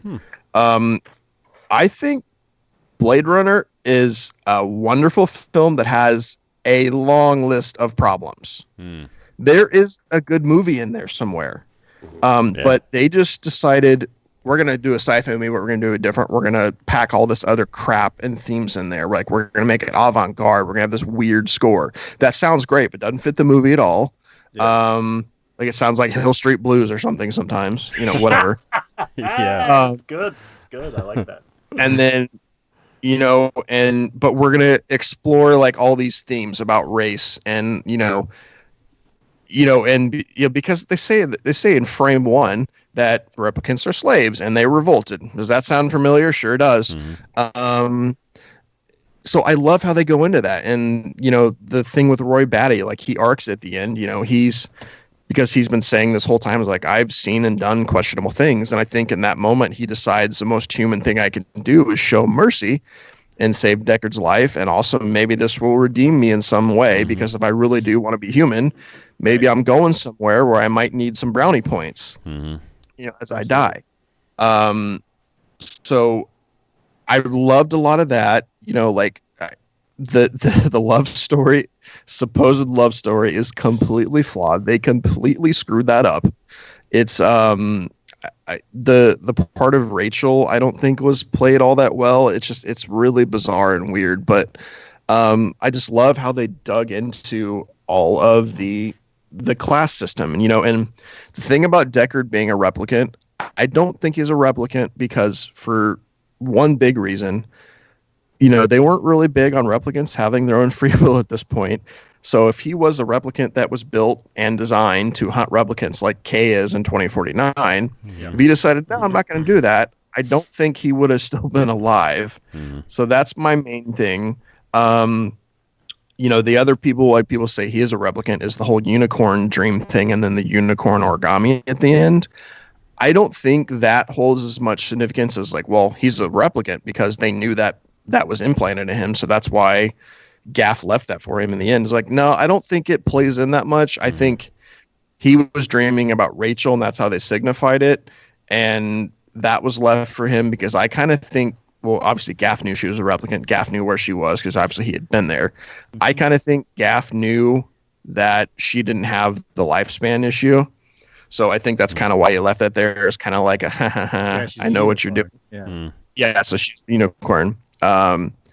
So yeah, I don't think he's a replicant in the fact because he's still alive in 2049, 30 years later. So that means he's also like a replicant, doesn't have a lifespan. But she was the first, right? Yeah. She was. I think that's kind of what they're trying to say. Yeah. Yeah, I just love the themes of they drove in the class system. Oh, in the beginning when you mentioned it, he's like, so I don't have a choice to do this, right? I think that was more of a class system thing because he says, if you're not a cop, you're the little people. Right. I think that was more of a class system race thing versus like, no, you're a replicant. You have to do what I say. Gotcha. Because he's already not doing what they say because he stopped being a Blade Runner. Yeah, I actually kind of like the Pris thing. She except the part where he shoots her and she starts flailing around like Pennywise. Like, what the hell is that? Yeah. It's like, did Daryl Hannah hurt herself? That was bad directing, I think. It was bad directing. There's a lot of weird decisions there. Like, she kind of played a role in the movie. This like the problem I didn't like is the JF Sebastian thing. That character served no purpose other than to get him in the room with Tyrell. And I think they realized that late. I'm like, okay, well, let's just make him weird. And he builds toys, but he's also like the genetic genius that designs like the minds of the replicants. And let's, and we're already being weird. So he's got like some weird aging. Yeah. And he's also got Loompas running around in his apartment. It's a really weird 80s movie thing too. 80s dialogue thing where they're he says it 2 times in that weird accent that he has where he goes, "They're my friends. I built them." And then they go inside the apartment and he goes, "They're my friends. I built them." And just randomly. And you're like, what is going on? Why is this happening? You get it, but this just weird exposition that's being thrown at our faces for no reason. Right. Yeah, it's like, they did not have to work hard at all to gain his trust to talk him into doing this. Right. So because he's such a sad person. It's like, of course he's going to let them in. He needs friends. He's building his own friends. He needs real... Even if they're not real, they're more real than... Yeah. They could have just let Pris come on to him for like an hour and then ambush him and shove him in the back of a car or whatever and forced him into it. Because, they didn't have to... Something. Yeah, because the JF Sebastian thing just kills the pace of the movie. Oh my God. Yeah. And it's like all dark and dingy, and I know they're trying to make a noir movie, but it's like I can't see anything on my screen. Like when I have to think about turning up the brightness on my TV, you guys screwed up. Something's wrong. Yeah. You just Game of Thrones, bro. Yeah. Right. You just Dark Knighted me, bro. So, yeah, there's a really good movie. Like that's the look of it. That's some of the best like immersing the audience into the movie I think I've ever seen, even by today's standards.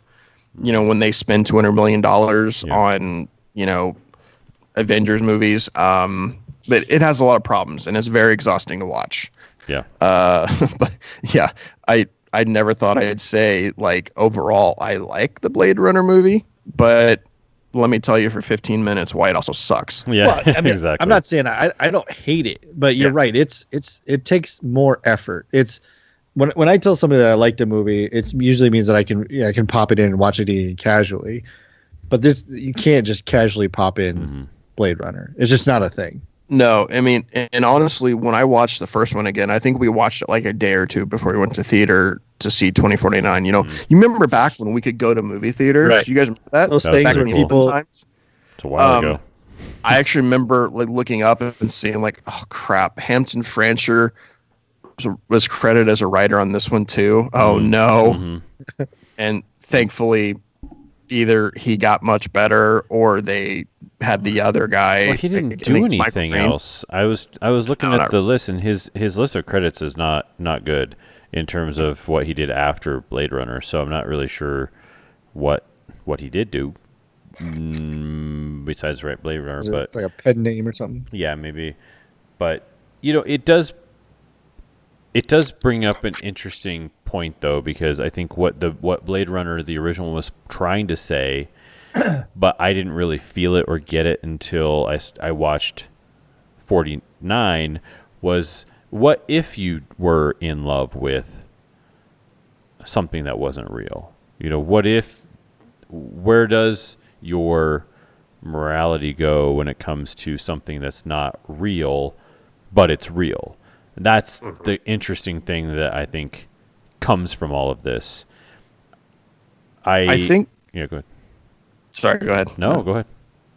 Well, I'm just saying, I think the theme of the movie, which, yeah, I think you're right, they didn't do a very good job of getting this message across. But I think they're trying to do is, what exactly is humanity? What exactly do you have to have in order to obtain humanity? Mm-hmm. Is it the only prerequisite you have to be born of natural birth, or can you be created? Is it a state of mind? Is it your set of morals? Like sentience? Is it? Yeah, it's be like a mammal. Yeah. Like, does it really matter exactly how you become that, whether you're created? Yeah. And also, that's something they do a much better job with Joy in 2049. I know that Joy is like, well, she just, she tells you what you want to hear, but I think they left it ambiguous, of course, because that's what Blade Runner movies do. But they did a very nice job of like her wanting to become quote unquote real. Mm-hmm. And because when he has to run, he's like, well, if I put you in the Emanator, if something happens to it, you're gone. And she's like, well, yeah, like a real girl. Mm. So I think that character, they did a much better job with it in that respect, because I'm buying it that she's not the standard issue Joy, like she's evolved. Absolutely. Partially. Well, it's kicking it the next level, right? Mm-hmm. So it went from human to synthetic, or replicant. Yeah. And then in 2049, it goes replicant to a projection. Right. Mm-hmm. And now, can you care about a projection? Yeah. And he even has, so Ryan Gosling's character as a replicant even has a moral dilemma of his own, when even early in the movie where she says, I'm so happy when I'm with you, and he goes, you don't have to say that. It's right. Like he's even just like, you don't have to say like what the programming is telling you to say, even though he's a replicant. And they did such a crazy good job of playing that so subtly. There's a scene too where Robin Wright's in his apartment and she's kind of like, when I'm with you, I forget. And then she looks at the whiskey or whatever they're drinking, and she goes, what happens if I finish that? And she's just like hinting subtly, like, sometimes I don't think of you as a replicant.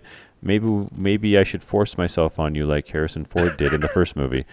And so, but it's just all of these interesting moral dilemmas that people find themselves in, because everything in their world is toting the line between fake and real. But we finally did get to see what humans would really do if replicants were real, and that's basically create Amsterdam in that little area where where there's all the sex bots are living. I mean, that's like I never felt like the original Blade Runner really gave us examples of what it would look like if replicants were really real.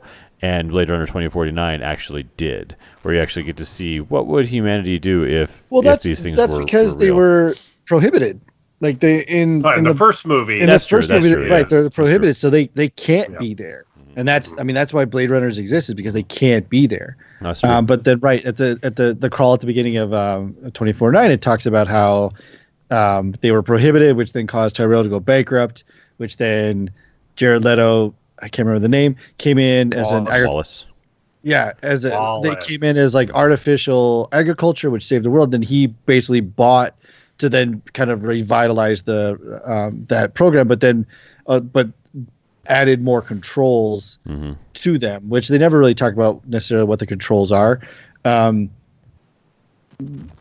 then it allows them to just be intermingled, which I think is, so you talked about there's a scene where or when you talk about how replicants among us, and there's even a line in 2049 where he talks about like it's not hard to tell you apart, but it's freaking hard. But in the original Blade Runner, because I looked into it, the way that they did the eye shine was actually some really cool physics of using two-way mirrors and reflected light, because your eye is essentially a two-way mirror. It's all super nerdy, but they basically had angled reflective mirror, the camera pointing, the light pointing at the right direction. It's a whole lot of light going on. They basically caused the eye to have to process two light sources. The camera only recorded one of them, if that makes sense. So that's how they got that shine. There's even a part you can tell that it is manufactured and not something like CG added later. It's that there's a point where Rachel is talking to the camera and Harrison Ford walks behind her and turns to the camera, and you can see it. You can see a touch of it in his eyes, which is what I think starts part of the is he a replicant discussion. But it was literally a physical limitation of the effect that they were creating, not some like Easter egg like, ooh, his eyes shine. Like, no, it's a physical thing. Unless you talk to Ridley Scott and then he goes, yeah, he's a replicant. Yeah, right. Then, blah. Well, he has said both over the years. Like in 2012, when they first started talking about them going to make 2049, the interview asked him is like, so is Harrison Ford going to be in it? Is Deckard going to be in it? And he goes, well, you never know. I mean, if he is a replicant, he's a Nexus 6. So, he may have the 4-year time limit. He may not. He's actually said both over the years. That's marketing. Yeah. Messing with you. I mean, he's a producer on the sequel, which is a very I'm pretty sure he was heavily involved in this one. Yeah. Oh, he was. And he was very cranky about the runtime of 2049. Oh, really? For viability and marketability. Yeah. He did not like it being 2.5 hours. It's a long movie. 2 hours and 45. Yeah, it's a big story, though. And so if we transition to 49, yes, let's. Hands above better. Like even just from the standpoint of like, so you put the visuals side by side, let's just call that even. You put the soundtrack side by side, 49 is obviously better. But I think the plot of 2049 is well, you were saying how you said would it be able to hold up as a movie on its own? And I think 100%. Yeah. Because it's got enough exposition, it's got enough dialogue in there and story going on that it could just be basically all you'd really have to do is take out the parts where maybe the nostalgic parts where Harrison Ford sees Rachel again, because you wouldn't have the first movie to see that. But otherwise, it pretty much works because you can create this mysterious Blade Runner that's old that he has to go find because he had a kid with a replicant. All of that would totally work. It would make a great movie, and it did make a great movie because they didn't do the what's the phrase for when you're always calling back to your previous movies, Eric? What was that you called it? Was it MacGuffins? No, that's not MacGuffins. I forget what the word we came up with or whatever, but it's remember when this happened? Remember when this happened? Member berries. Well, that's South Park. Yeah. South Park, yeah. Member berries. Yeah, so there weren't this whole trail of member berries going on throughout this movie. This was a reboot / remake or sequel that did it right. That didn't just lay its laurels on member this, member that. It had that, but only for the service of the plot and to say, okay, this is our plot. Yes. This is how we make it. Then they crushed it. So I was new TV, 65-inch like freaking OLED TV with like watching it in its 4K glory. I was nervous about the part when they're going to have the CG Rachel show up. Because I remember it looking good, but I'm like, all right, it either is going to look good or not. It's going to look like 6 feet away. Yeah, exactly. And it looks amazing. And not only that, it takes some serious balls to show the real actress in the original movie, not 5 minutes before that. So your brain and your eyes have just seen the real actress, and now you're going to show me a completely CGI version of her.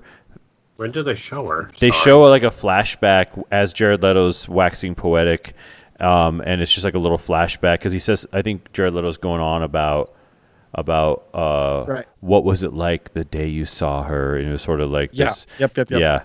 When he's captured Harrison Ford. Yeah, whole he's scene. in that cool little zen area. The water caustics. Yeah, I want something like that, and if I ever build a house someday. seriously. Mm. And so when she shows up, it was so good, like that, and it blows away like the Princess Leia in Rogue One and everything else. Like it was such a perfect reproduction of the original actress's face. I was like, all right, this is good. I mean, they killed it. Well, and what I love about it, as a side note, is that they kind of had their own statement on that, where they're like, we're going to do it, and then we're going to have them shoot her in the face. Right, yeah, because screw this technology. you It was screwed up like the this eye weird color. meta moment where they're like, we're going to do it, but we're going to say screw this thing. Yeah. So as far as 2049 is concerned, I think we need to go on and on about Roger Deakins for just a minute, because Yes, you do. Yeah. Yeah. as a cinematographer, I don't think that there's a better one, and maybe there hasn't been a better one. And it's amazing the work that he is doing and still continues to do. I mean, let's just talk about. I mean, there's a lot of people involved and a lot of decisions to be made when it comes to color and lighting and things like that. Yep. But the way in which he chooses to capture everything that's going on in the frame is remarkable. I just watching this again, I was just like, he's amazing. He really is probably one of the best, if not the best, to ever do it. There's even scenes where the decision feels weird, but it ends up being right. Because there's the ones I'm thinking of in particular are when they first see Robin Wright's office, and she's talking to Kay. You're seeing that from like 10 feet outside the building through her window, but in a giant window, and obviously you can hear them singing. But like, I don't know. It's almost like, why would you do that? But it ends up being so good because you get this establishing shot of the LAPD office through the window, and then through just she walks around her desk, and then that's when the camera comes in and picks up the conversation. But you easily could have just abandoned all of that, but it gives you this great setting to do something that I'm sure it was like, okay, so you want to have this conversation, cool. What I'm going to do is I'm going to put a literal wall in between me and your actors. And then you're going to have to do something to pull us in. And it's just like, oh shit, man. That's a hard one.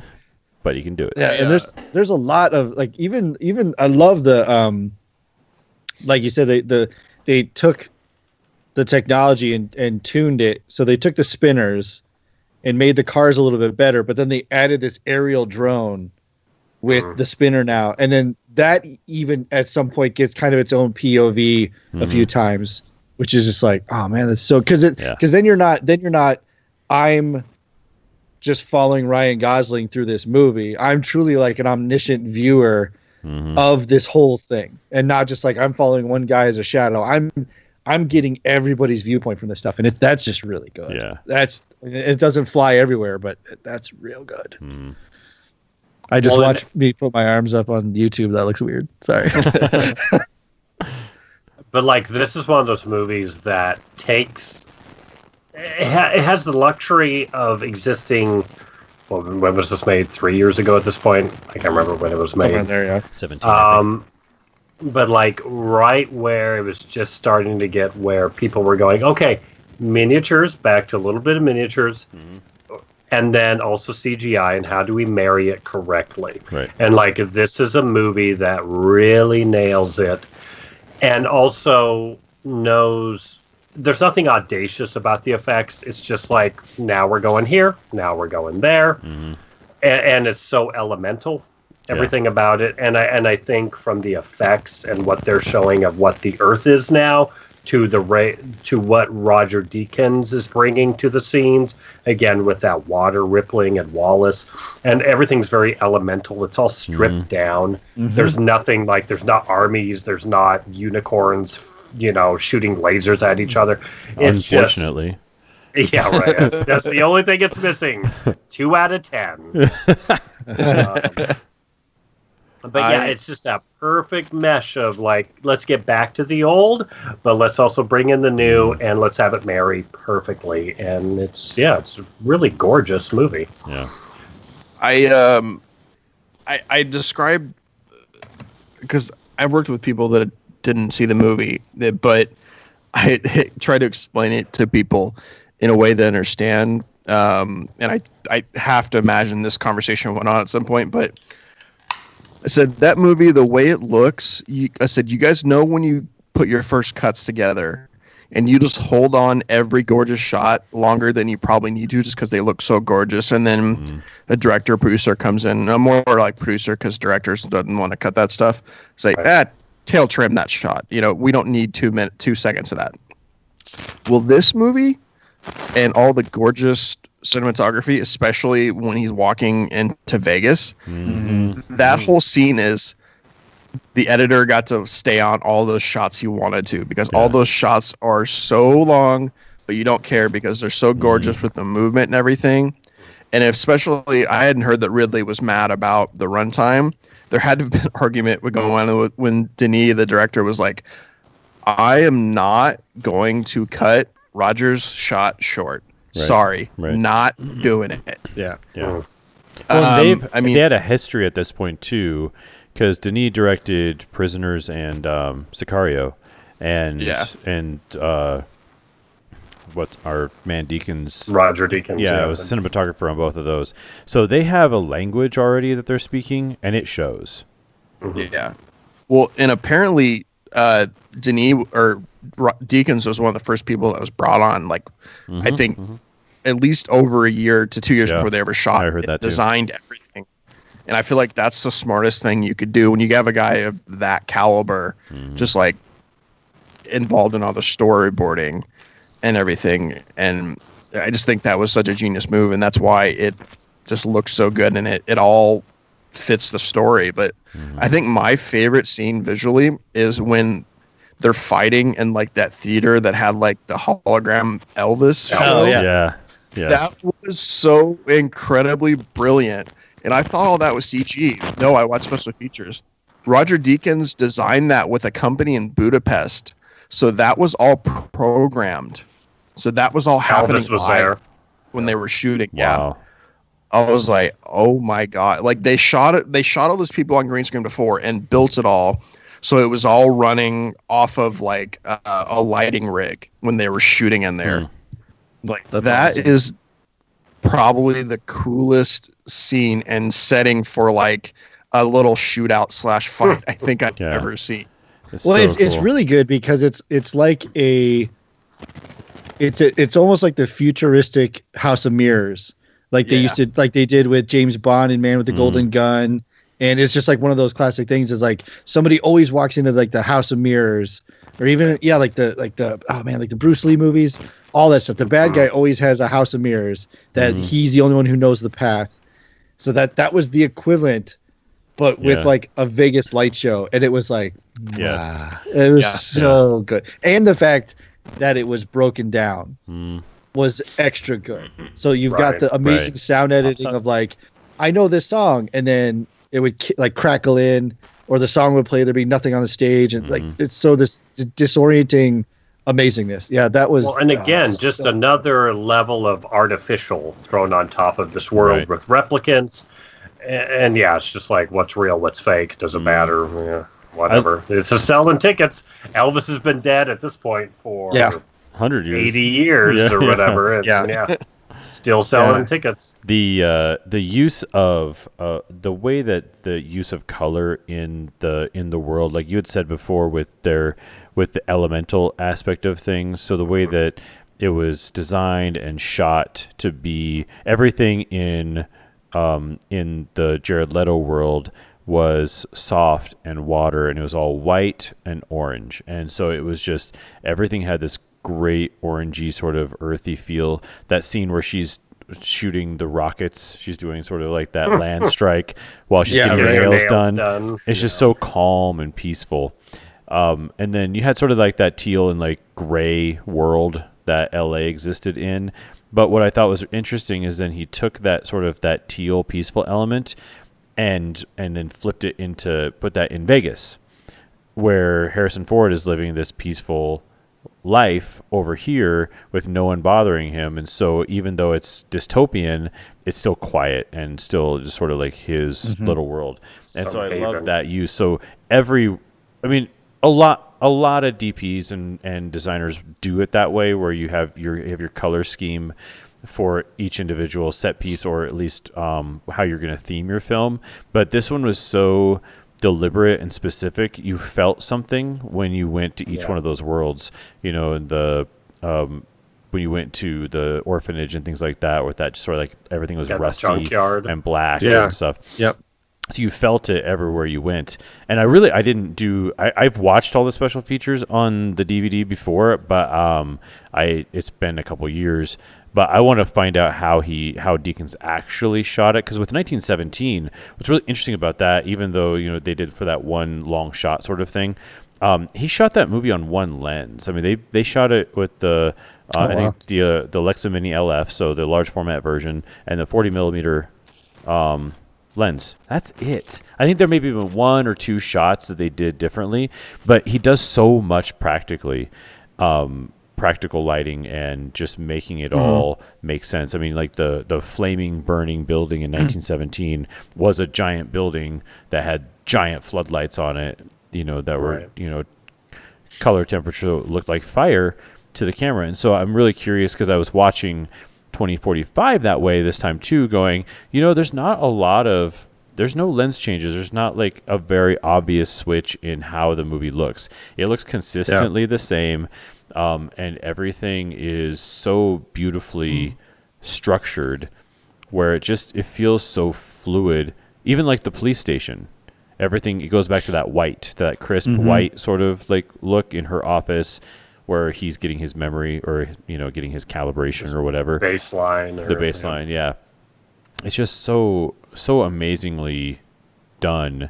It makes you very, very jealous.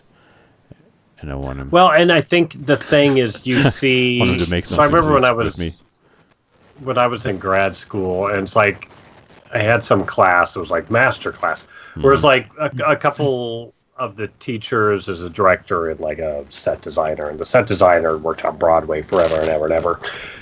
And so I tie this together because I feel like people that have worked in a business for long enough and enough decades, they start to go, nah, get rid of all the crap. No, get rid of all the spinning wheels and all the stuff that you think you need when you're young and you want to impress. And it's those people that get to an age, I think Roger Deakins is certainly there, where he's like, nah, I need this and that, and I want to create this effect with the simplest thing, and it'll be amazing, and that's all I need. And don't gunk it up with all this other crap that you think you need. And this movie is like this pure, beautiful, just what you need, and nothing else. It just gets all the crap out of the way. And so, every different setting, the color temperature and the way Deakins shoots and lights it, everything matches up beautifully, and it stands out so much because it is so stripped down, and it goes and it's people that know exactly what they want and how to achieve it. I'm curious too, Brian, do you know how much involvement does your DP and cinematographer, how much involvement do they have in the effects shots? Like, say it's a completely manufactured shot flying into, a fake world and everything's CG. How much of what that looks like do they have control over or a say in? I think it varies. It kind of depends on the DP. I've never worked on anything anywhere close to Blade Runner 24/9, but they're always there for the final color grade. So I would imagine those incredibly, like you said, that are completely created, visual effects wise. I believe that if they're a big name, I bet he's incredibly involved. But I think it all just kind of depends on what the film is and who the DP is. Like in TV, they are to some respect, but just don't have time. Yeah, sure. But I'm willing to bet he was heavily involved. Yeah, for something like this, you would think, because all of the shots of the police car flying over things were all very similar, very symmetrical, and sort of created this interesting world that whether it was flying directly over the fields or, across that waterfall, things like that. And if he was on the movie for like 2 years, you would guess that he probably planned out every single shot. What I have seen and read, it almost verges on the fact that Deakins damn near co-directed the thing with him. And I think that's Denis' sort of thing with him. And I think that was the whole deal. Was I think I think I'm remembering now the documentary I saw. When he knew he was doing this movie, he got Deakins on right away, and they basically co-directed the whole thing. Yeah, because he pretty much said is like, I know who Roger Deakins is, and he's one of the most talented people in the world, and he's going to do my movie. So why wouldn't I have him on as early as possible? Yeah, that's true. Yeah. Yeah. It's like, we're going to plan all this out to a T so that we know how it's going to look months before we ever roll camera. It almost kind of seems like, because in the thing I watched, Denis actually said, he was like, this is as much Roger's movie as it is mine, because he has been there from day one, basically. Yeah. Well, and two, that trust that Villeneuve must have. Like, that's why I'm curious with Dune coming down the pike in December. He doing Dune? He is not doing Dune. It's the guy who did Rogue One, which is still very promising because that's a pretty good looking movie. And he worked on Mandalorian, so he did Star Wars. But the DP? Yeah. I can't remember his name right now, but... Is Denis directing it? Yeah. Okay, interesting. Mm-hmm. Yeah, I was kind of like, I was just assuming, like, Dune, it must be Deakins again, but it's not. Interesting. He must be on something else. A protege. Yeah, I mean, I'm pretty sure he can do about whatever he wants. At this point, exactly. For sure. Like, if Roger Deakins calls up and expresses interest, I'm like, yeah, we should probably hire him. Yeah. And it took till June for him to win, or no, till 2049 for him to win an Oscar. Is that the first Oscar or even nomination? He was one of those weird ones. Okay, he had been. Like, he got nominated for Skyfall, I think. Yeah. You're right. Yeah. But I like that when he accepted his speech, he thanked his focus puller. I'm like, yes. Totally. Yeah. Well, that's the thing I think of. Those are the things I think about now when I watch movies.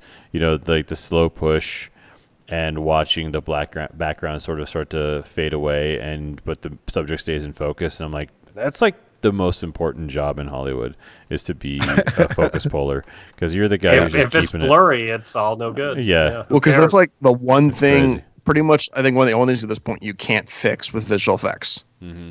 You can't really fix bad focus. It was like that classic story from Lord of the Rings. At the end of Return of the King, there's a scene where all the hobbits are saying goodbye to each other, and it's just this terribly emotional. Everybody's crying and they're saying goodbye. Not to get on the boat. Yeah. Frodo's going off into the Grey Havens.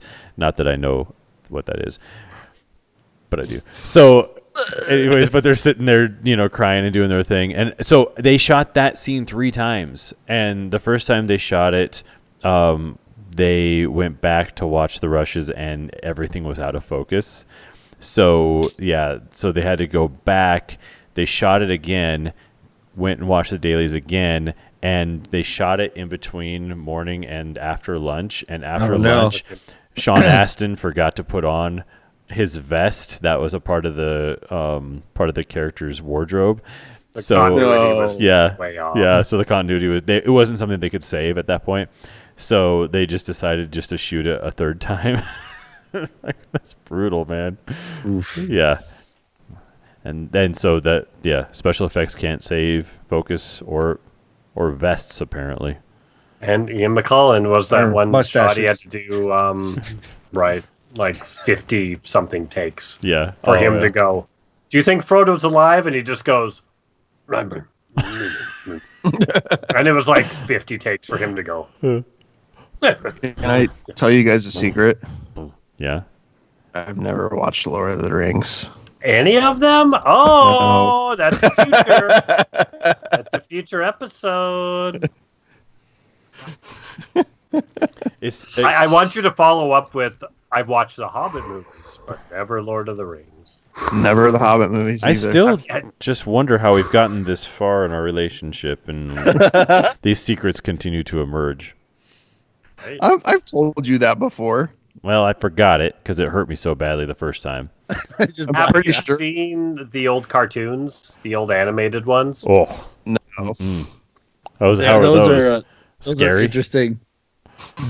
They're rough to Yeah. get through. It's a real mixed bag. There's It's like some a stuff. psychedelic cartoon. It's like Fantasia It's and rotoscoping. yeah, like yeah, live right. action. When Yeah. they were like, we don't want to animate armies, so we're just going to have a bunch of people dressed up and we're just going to rotoscope it, make it look animated. Interesting. It's That's rough. it's a lot. One Yeah, of them is really They've good. I got can't like remember which it had one. like a physical effect of like they would have a cloth ghost like fly across the screen, and then they would have like somebody draw in like this wispy ghost following it. And you're like, wait That's a minute, weird. that's two separate things. Like that one's clearly on a wire. What the hell is that other thing? So you talk about the beauty of 2049 and how like in sync everything is and how unified. Yeah, those Lord of the Rings animateds are Not so all much. over the place. Yeah. Well, so next week I guess we're doing all the Lord of the Rings movies. So buckle up, Brian. Good thing you're not employed. It's only 40 hours. I'm gonna be sick that day we record. I don't know what day we're recording, but I'm definitely gonna be sick. You missed Comedy goodness. all of them. Were you against it? Were you like, no, I'm not going to do it? Because I feel like that's a choice way back when. Yeah, it's a choice. It just never interested me. That's okay. You're not into fantasy. You're like, no. Not really. Yeah. I had a girlfriend, so Good answer. Good answer. Look at the Family Feud. Good answer. Good Okay. Show me girlfriend. Ding. Top Number prize. Top prize. Well done. yeah. Well, that's okay. No, I mean, This is we've done Brian's this game, last right? show, This though. is- So one of our things is that there's always one of us that hasn't necessarily seen some content, so we should. yeah. Say, Yeah. but Well, see I think a it's lot. worth a watch. I don't know. I haven't seen him in many years. yeah. So well, no, because you mentioned a while back that somebody had said to us that like I love listening to you guys talk about movies. Could you talk about something that I might have seen? yeah, that I've seen. Yeah, which makes And sense. we're still probably not hitting it this week. yeah. Right. right. Lord Maybe- of the Rings. Maybe if we do season 1 of GI Joe, maybe. Everyone's Yeah. seen that No, one. season 2. Let's do Season- season 2. Okay, done. Do sit with Dr. Mindbender. Yeah. Oh So yeah. You talked about. I'll try to rope this back in. Okay. You talked about that the original Blade Runner. I would agree. It's a 2-watch. Like the first time you watch it, it's so visually just like a sledgehammer Mhm. that it's hard to pick it up. But also things are so congruent. They don't connect. Non-congruent. So you do have to watch it again just to try to pick up what the hell the plot is. I think Even though it's a simple plot, you're still even though it's like, super simple, like you said, that all the dots don't connect, so you have to walk that line. Mhm. With 2049, I would say that one is not necessarily a double watch to understand it, but it's a double watch because of the twist, like the revelation at the end of who the child is. Mhm. It's having rewatched it. It's so much better when you know the answer Right. to watch them tell you to show you the answer as you work along. And there's at least 5 solid foreshadowing hints that are like just brilliantly tucked in several places that on second viewing, it was like, wow, it's almost like I'm glad I missed that the first time. It's 'cause kind of it made it cool great. because Yeah. because the first time you watch 2049, you're watching it from Kay's perspective. So Yep. he thinks that he is this child they're looking for. So I'm thinking that too. So I'm rolling with him. Exactly. you want him to be. You want 'cause, him yeah, to it be, starts exactly. it out that he's nothing. Yeah. He is just a replicant, and everyone spits on him, and he's got this miserable job of bringing in his own kind, or not bringing the him lowest in, of the low. inspiring them. Yeah. He has to go shoot his own kind. Yeah. And then if you watch it the second time knowing who the child really is, it's so interesting to watch it from everyone else's perspective instead of Kay's.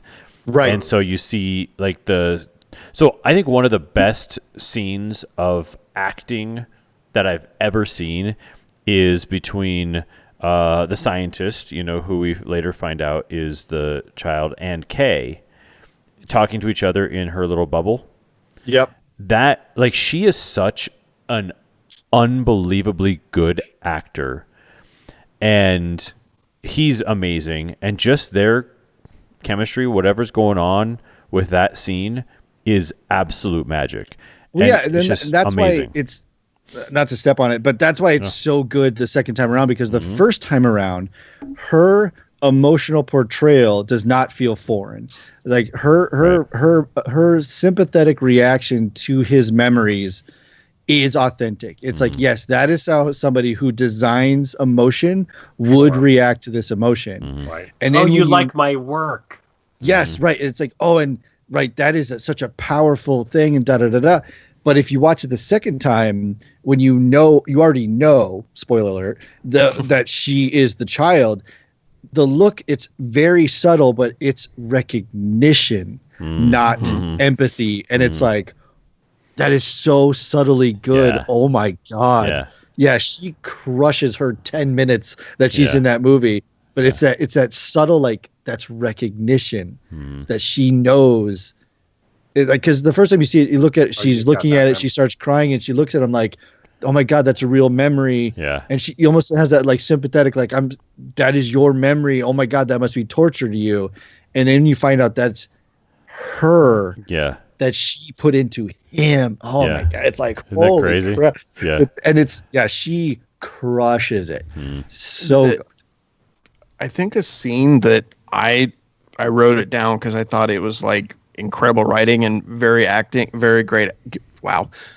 Maybe I need another beer. Words You are need a hard. writer? You get you a writer here. It was some shots in fantastic. It was fantastic acting, but it's also incredibly subtle what they did. It's when Kay goes and the female replicant that is Wallace's assistant that he ends up fighting at the end of the movie. It's when they're in the archive room and they're watching the playback from the Voight Comp test when Deckard is doing it with Rachel in the first movie. And, when Kay says, Rachel liked Deckard, so she was trying to provoke him. And she says, well, asking someone a personal question is exhilarating. And then she immediately asks him, do you enjoy your Like a work? job? Yeah. Yeah. And he like notices it, and it's this very subtle. It's like, you bitch. Yeah. And then like totally brushes it off. It's like, oh my God, that is like, it's so subtle writing, but it's so good. But that's the brilliance of it, because his character is constantly deflecting emotion, because people actually engage with him in a way that they wouldn't necessarily engage with someone that they thought was scum and horrible all the time. Yeah. But he approaches it with a touch of humor as well. A lot of times, like with the pleasure bots and things like that, he actually kind of has this tinge of humor, even at the very beginning. Because that's why I didn't know when I watched it the first time if he was a replicant or not, because he was kind of funny with Dave Bautista at the beginning, and so I thought, oh, this is kind of interesting. About that scene. What's that? I have something about that scene. Keep Yeah, going. no, but that's what I thought was interesting was throughout the whole movie, he's always deflecting emotion until he finds out that his memory is real, and then he loses his mind. And that was everything's upside down. Yeah. Right. But then when you watch it the second time and realize she's telling him that it's a real memory, but her subtext is it's my memory, it just makes it so much more interesting. This is like heartbreaking. Yeah. The whole journey for him when he goes, I'm nothing. Wait, Maybe am I'm I something? Yeah. Am I something? And does my love that I feel, does any of this mean anything? Well, and it's then his joy, his robot is the one who kind of encourages that thought too. Yeah, she's feeding it. Like, I think I've always known you were special. You must be this person. So he is sort of the angel on his shoulder talking to him. And then he sees the angel at factory mode in a giant, Like projection, looking cokehead. at him, going, "You're special," and him just like, and uses his name too, because there's that whole thing about when she says like, I don't want to call you, or like, I'm not going to call you K2469 whatever, like, you're special, you need a name. And he's like, I don't know. And she's like, I think you're Joe. You're like, oh, that's a unique thing. And then you find out that that's the factory default of like, you're looking good looking Joe. Like, oh, and then just like he just lost her, like crushed, like heart breaking. Because I think when that happens, like, because when he finds out he's not the child and they tell him, the most human thing you can do is dying for the right cause. Mm-hmm. I think when he sees the holograph of Joy, that big gigantic one, that's when he decides, I'm not going to be nothing. I'm not going to kill Deckard. I'm going to go save Deckard, and I'm going to let him see his daughter. Cause like, I'm probably going to get killed, but I'm not going to be nothing. Damn but it will be for something that is real. Because this whole time, he's going, what's real, what's not, I don't care. I don't fit into that equation. All of a sudden, he's thinking about it, and he goes, oh, am I real? Then what's everything mean? Now everything has meaning. Oh, it doesn't. It's all BS. Right. I am nothing. Therefore, I guess I just go kick rocks. Might as well do something that matters. Actually matters. Yeah. And he does. And it's a beautiful, tragic... arc. So the opening scene of Blade Runner 2049, when he shows up and there's, he goes into his house and waits for him. He got the soup on the stove and everything. What if that was the opening to the original movie and Deckard retires a replicant and sneaks into his house and retires a replicant? Because that's what it was supposed to be. Really? That was Ridley Scott's original opening, and that's how he wanted to introduce Deckard. Yeah. Interesting. Yeah, I watched the documentary called Dangerous Days: The Making of Blade Runner, and they showed the storyboards and everything. And I watched that. I hadn't watched 2049 again yet, and I'm like, holy crap, that's the opening of 2049. Interesting. Crazy. Probably watched that. I watched the original Blade Runner 3 days ago. How does it begin? Besides the opening crawl, is it just flying into LA? Well, it's the void comp test with Leon. The other Blade Runner giving. That's right. Yeah. That's really interesting. Yeah. So it would have been good. Yeah. It would have been cooler. Yeah. And basically, it was a smaller version. Basically, the replicant was gonna walk in, and Deckard was gonna be sitting in a chair, and the guy was gonna come at him. He was gonna reach his gun out and blow the guy's head off. It's like, well, that would have been a cooler way to introduce him, other than standing in line waiting to. And then probably Harrison Ford probably went, I already did that with Greedo. I'm not doing that. Next. And already did that in Temple of Doom. Next. Yeah, right. Well, yeah, because they referenced that when they were talking about it. I was like, in Indiana Jones, like or Raiders, I guess. The crazy guy just like waves a sword around, so he just pulls out his revolver and shoots him. I have diarrhea. Yeah. I'm not going to fight you. So great. Then there's storyboards in that book that I have that Lucasfilm put out in the, I guess it would have been probably early 90s, and it was all concept art of Star Wars and Indiana Jones, and that scene where the guy pulls out his sword, it's in that book too, because that's the legend is so legendary now that he had diarrhea and was so sick, so that's why they just had him shoot him. But they actually had all the storyboards and everything written out. I just love that they're this epic fight scene. Scrap the fight scene. There's it's like so unnecessary. It's like Wonderful, where they think, oh, we got to give another, like, why? No, you don't need another action scene. You got enough. You're good. Yeah. We got one in an airplane. We got all kinds of ones. Yeah. Now that scene is incredibly iconic. Yeah, absolutely. But and not. And I love you. I know. Yeah, exactly. Yeah, type of thing. Yeah. Supposed to be I love you too, right? Yeah. So speaking of love, I think the K replicate, the K version is the new one from Wallace, right? He doesn't have the time. Yes. He doesn't have the time span. He has the implanted memories that give you that generate emotion, and then the baseline test is to ensure that you're not getting off an emotional. So I do think it is interesting though that he has a relationship with AI, with the Joy character, as opposed to being disconnected from humanity. Like one could argue that being in a relationship is a major form of humanity. It's also a huge form of society and social interaction and all that stuff. It's a benchmark. So it's interesting to me that he does have this intense relationship, with a computer, with AI, which someone could argue that, like, as soon as he opened the box, his joy became completely unique and different from every other joy that anybody else could have purchased. So I think that's what then accelerates the heartbreak when he loses her. And then, especially because she screams, "I love you," and always have, right before the other, I think it's called Love. I think Love, that's the name. yeah, LUV. Yeah. She stomps it and basically kills her, kills Joy. And then he sees the factory default. Love does kill Joy. Yeah, love kills Joy. We could go on and on about that too. That's not a mistake. But I do think it adds to all that, the questions of all that stuff when he sees the factory default, and even the stuff that he did about giving her presents by giving her the emulator or whatever it's called, that she's aware that she's locked into the room. She's also aware that she's AI. Like there's that stuff. And then, so it's just an interesting exploration of like replicate and AI technology, of saying, so he's in a relationship, that's fine. They've got their little routine worked out. It's kind of clever. And the little arm bar thing swings around and moves around the room. And she's cooking him dinner and sets it like 3D graphics over the noodles and that kind of stuff. That's all really good. Then he gets to the emulator, and the first thing he does is like, "Where do you want to go?" So they go outside.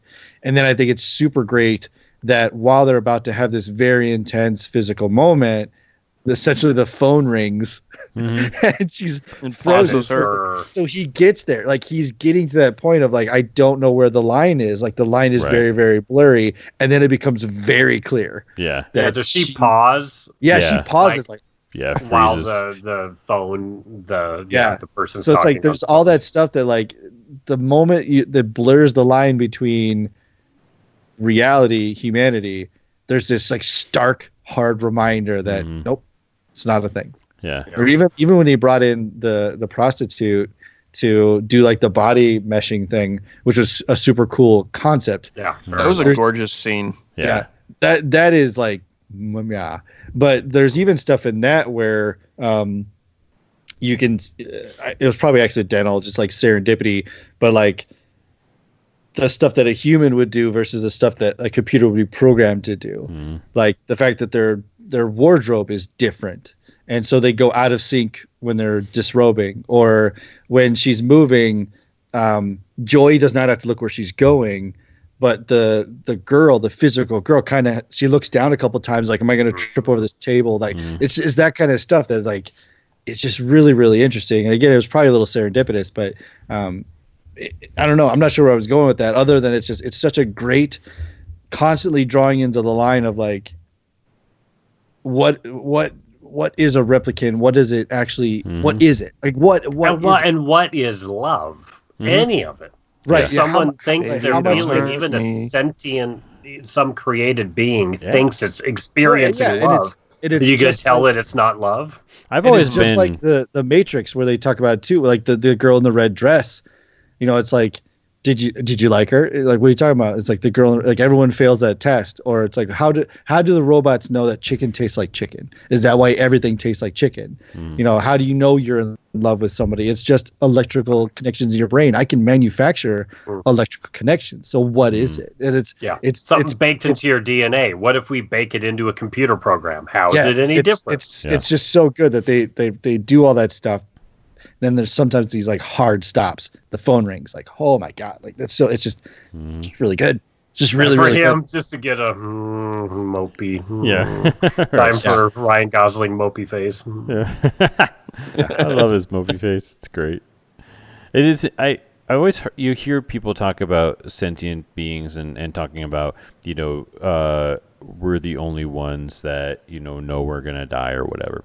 And it's just I just don't buy any of that, and that's why some movies like this are so interesting to me, because they do sort of create this concept of what is really real, like what is love, what is everybody, and I think it's even apropos to our own times, you know, trying to understand what is the other person's experience truly like. I mean, look at my dogs; they really, really, really love me.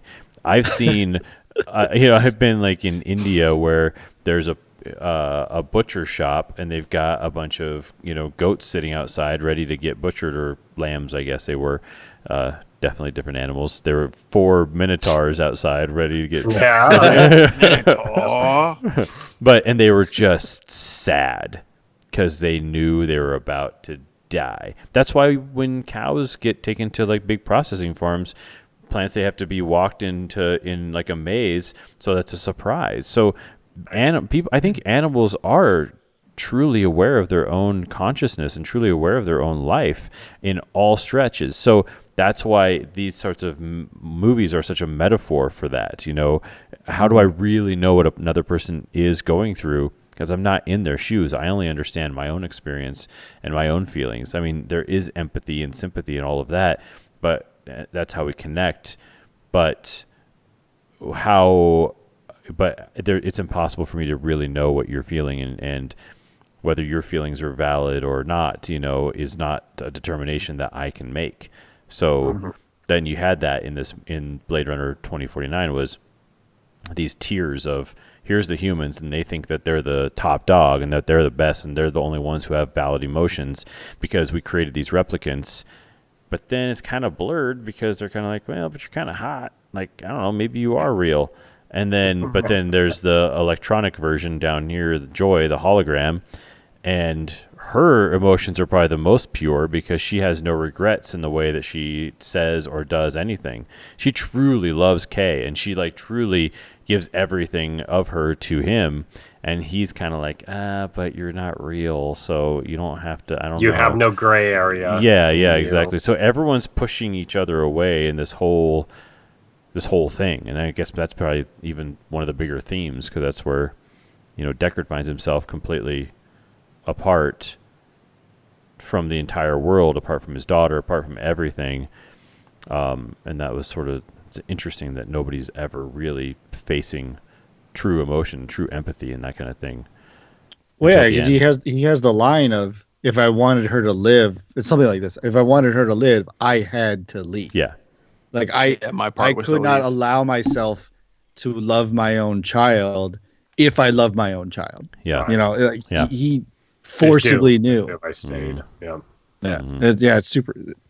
I was trying to get a comparison between that and I think the actor is it Lenny James, the guy who plays the kid trader in The Wasteland. Mm-hmm. Yeah, where you have these people that you argue like are inhuman, and then you have somebody doing something extremely inhuman. Like he runs a child slave labor camp, it's like a puppy mill, and yeah, it's a puppy mill for children with technical abilities, and it's like, even if these non-human things are fighting so hard to determine their place in like what is life, and then you have somebody doing something that you're like, wow, that's just the most inhuman thing I've ever seen. And I'm not sure what the connection is there, but it's very, very interesting that that's a component that they worked into this story, not as just like an orphanage. Like, no, it's a full on like Costco, like a child Costco. Yeah. Well, and the fact that he is a human, he is also real that, person. yeah, right. And where it's like, could you buy that a replicant would do this? No, probably not. And so I think that's an interesting thing of us as gods and how we pervert things and how we can't help ourselves but just do horrible things. And and the first movie kind of goes on this of like, well, these replicants are doing all these terrible things. It's like they're just looking for answers. They're trying to deal with their mortality. Yeah. They're killing some people, but they're not really doing that much terrible stuff. Meanwhile, there's humans doing terrible atrocities, knowing better. I think that, and his scenes are so good. When they're in the puppy mill, the actor who plays the trader is just like, when I saw it the first time, I was like, who is this guy? It was just like so good. It was just one of those scenes where he kind of played that. See, he played crazy the way you're supposed to play crazy. He played it perfectly. Okay. He played like the isolated crazy, the isolated, neurotic, completely in his own world, but not like Joaquin Phoenix. He played it how you play crazy. Well, and two, and he's having to play that he has to keep these kids under. Like he has to be over these kids and to where there will not be an uprising. He cannot have his puppy mill turn against him. So he has to instate his power over them. And so he was given enough layers and then he took it and he ran with it beautifully. What's really good about that scene though is you don't see it. Like there's a point where he's shouting stuff at them or whatever, and then a kid like knocks over his bowl of computer chips. You can see the reaction of all the other children of like something terrible is about to happen because of that. But they don't show it. Like they don't show like the kill room or whatever. It's just implied, and then because Ryan Gosling's there, and even the character is kind of like that. I have to, but I can't do what I want to do because the authorities are here for a purpose. But it's like you could. So it's like it's an implied like something terrible is about to happen. Right. Well, yeah, but then the Ryan Gosling comes in and like overpowers him, comes in and goes, "No, I'm the authority here," and the kids are like seeing this, and you can tell it's like, "Oh yeah, this guy's done. He is toast," because these kids have seen his weakness. Yeah. Yep. That's all they needed to see. Yeah, it's a crazy good scene. Yeah, it's a great movie. Great movie overall. Wonderful in general. movie. Yeah. Any parting thoughts on the film? There, Brian in the darkness. Yeah, sorry. With Wallace, like, do you think like his whole? Look, my take on Wallace is like his whole thing about like the whole reason he wanted his replicants to be able to breed and procreate is 'cause I think he just needed validation that like he is God basically. He's like, I created all these are all my children, but they won't breed. Believe me, I have tried. So it's like almost like I feel like he just has a God complex, and he just like he's done all these amazing things, like he this synthetic farming, and he created the replicants that didn't rise up and kill people. He made all that stuff work, but like I feel like, he just has a God complex. And also I think it's part of like, that's the one thing he hasn't been able to work out is to make the replicants have children. Like, and he sees that Tyrell did. Yeah. And he can't, like, how could I not do a thing that this Tyrell guy did decades ago? I made all his stuff better. Yeah. So I did everything better, but how can I not do this? Find that kid. Because how can I not figure this out? What was that all? Why did he kill the new model? So when he's inspecting the new model with his fake eyes, and he's talking about that, so it was still one that he was trying to create to procreate, and it wasn't going to be able to, so he just killed it. Yeah. That was my gist. But after a hot minute of him going on and on, you kind of forget. Not in a bad way. Well, kind of in a bad way. But like sitting there, like listening to this like really interesting monologue by this really good actor, but it's so beautifully done and beautifully shot. You just I kind of lose myself, and then he cuts her stomach, and I was like, wait, what? It's the equivalent would have been like if this is gonna get super stupid, but like if Van Gogh would have been like showing a brand new painting to somebody, like he shows the Mona Lisa to somebody, and then just is like, but she's not smiling, and then throws paint thinner on it. Yeah, of just like it's not perfect, so it doesn't deserve to be here. Interesting fact about Van Gogh. If you go to the Van Gogh Museum, well, you could probably look it up on the interwebs. But like his most famous paintings, he has dozens of practice versions of those paintings. Oh yeah. And it's like that's the thing that you kind of forget about painters is that like he painted dozens and dozens of that scene. You're seeing the over last and over iteration. and over. Yeah, we get the last iteration. Yeah. So kind of the same thing, really. Just more iteration after iteration of potentially pregnant robot, and then right. But to him though, as the creator, it's not right. It's not perfect. Start like scratch it. Let me just set it aside and we'll call it a day. No, it's I need the canvas, wipe it clean. Well, and so far in, and now they've got validation that Tyrell did it before him, going like pushed to that brink of like, no, I demand perfection. Anything short of it is crap. Yeah. Yep. Oh, come in here, love. You piece of crap. Do my bidding. Check this out. So brutal. Such a good scene though. Yeah, there's weird little eyeball things floating eyes around. Yeah, it's fascinating. And again, they just look like pebbles. Yeah. They're going back to this Yeah, elemental. like little rocks. They look like river stones. Yeah. Yeah. Yeah, and the one that keeps jumping in the water. It's an interesting little like it wants to be a little fishy. Yeah. But you're right about that room though, his little Zen garden. Brian, I definitely want to build something like that. That'd be a great place to be. Yeah.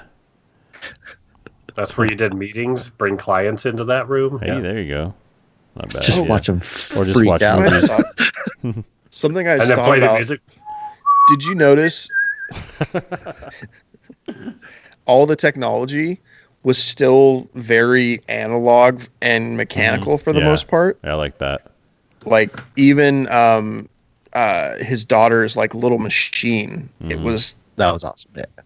Yeah, I love that they still made it a sequel in terms like from the original. It was just an evolution of that. Yeah, there's a lot of that stuff. Even the shots where the floor cleaners, the street cleaners were going by and people on bikes, they kind of backed off of the clearly kind of overtly now what we would call racist like Asian symbology, big hats and things like that.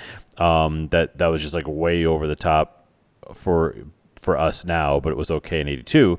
So they backed off all that, but kept a lot of the stuff that you saw and became iconic for their look. But I loved that the screens didn't turn into widescreens. They still did things that looked like it was kind of like in Rogue One and stuff, where they still used the same technology, as was in Big red button. Yeah, exactly. No, I thought that was really, really well done. Absolutely. I just thought that was an interesting touch. There wasn't like, iPhone looking things everywhere. Yeah, and carrying things through like that, he had actual physical pictures with him, which was cool. Except they've just evolved that they're live pictures, kind of like you have on your iPhone, but they were actually physical pictures, which is not something that they necessarily wouldn't have had 20 years into the future from 2019 of Blade Runner. Well, and especially when there's this digital blackout and that all these digital files die, and so it's like they're kind of forced to go, okay. Right. Guess we got to go analog again. Better have hard copies. Back to the old time. Yeah. Oops. Yeah, it was cool. It was well done. Yeah, there's a lot of really good. Like even when he's out on the farm and he's in his car and he's got the the laptops on like a swivel mount, and he's got to clean off the optical sensor because it's got some gunk on it, and it's nothing is like this ultra just unwrapped pristine. Like everything's got wear, but realistic wear to it. And her office has four screens, but they're different sizes. Like they're mismatched and stuff and her desk is messy. That kind of stuff. It's a good touch. Right.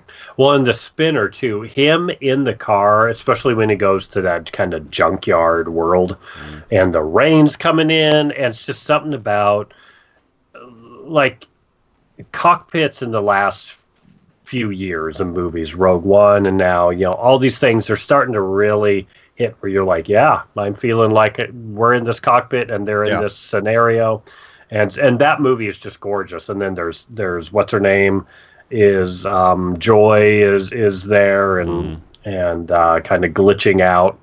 Not quite perfect. Cool. Yeah, and then when she's outside of it, but yeah, something about. And I guess even the first movie does a good job. It's like they're filming people in a cockpit and they're flying through an environment, and so lights changing, and that's something they're doing practically. This movie it just took it to this whole new level. Yeah, Blade Runner, the original, was unfortunately susceptible to the confines of the technology of the time. Like Decker's car was. You could tell that it was a car that they built for the movie because the tires were about this big, and stuff that they just they didn't have the cash necessarily to retrofit a car or build one out with the right kinds of tires. And so you saw a lot of that stuff, like probably the cars were pushed by a person, didn't have a real engine in them. So, things like that. Whereas this one, the set production, all that stuff was just so much more, was just really, really high level.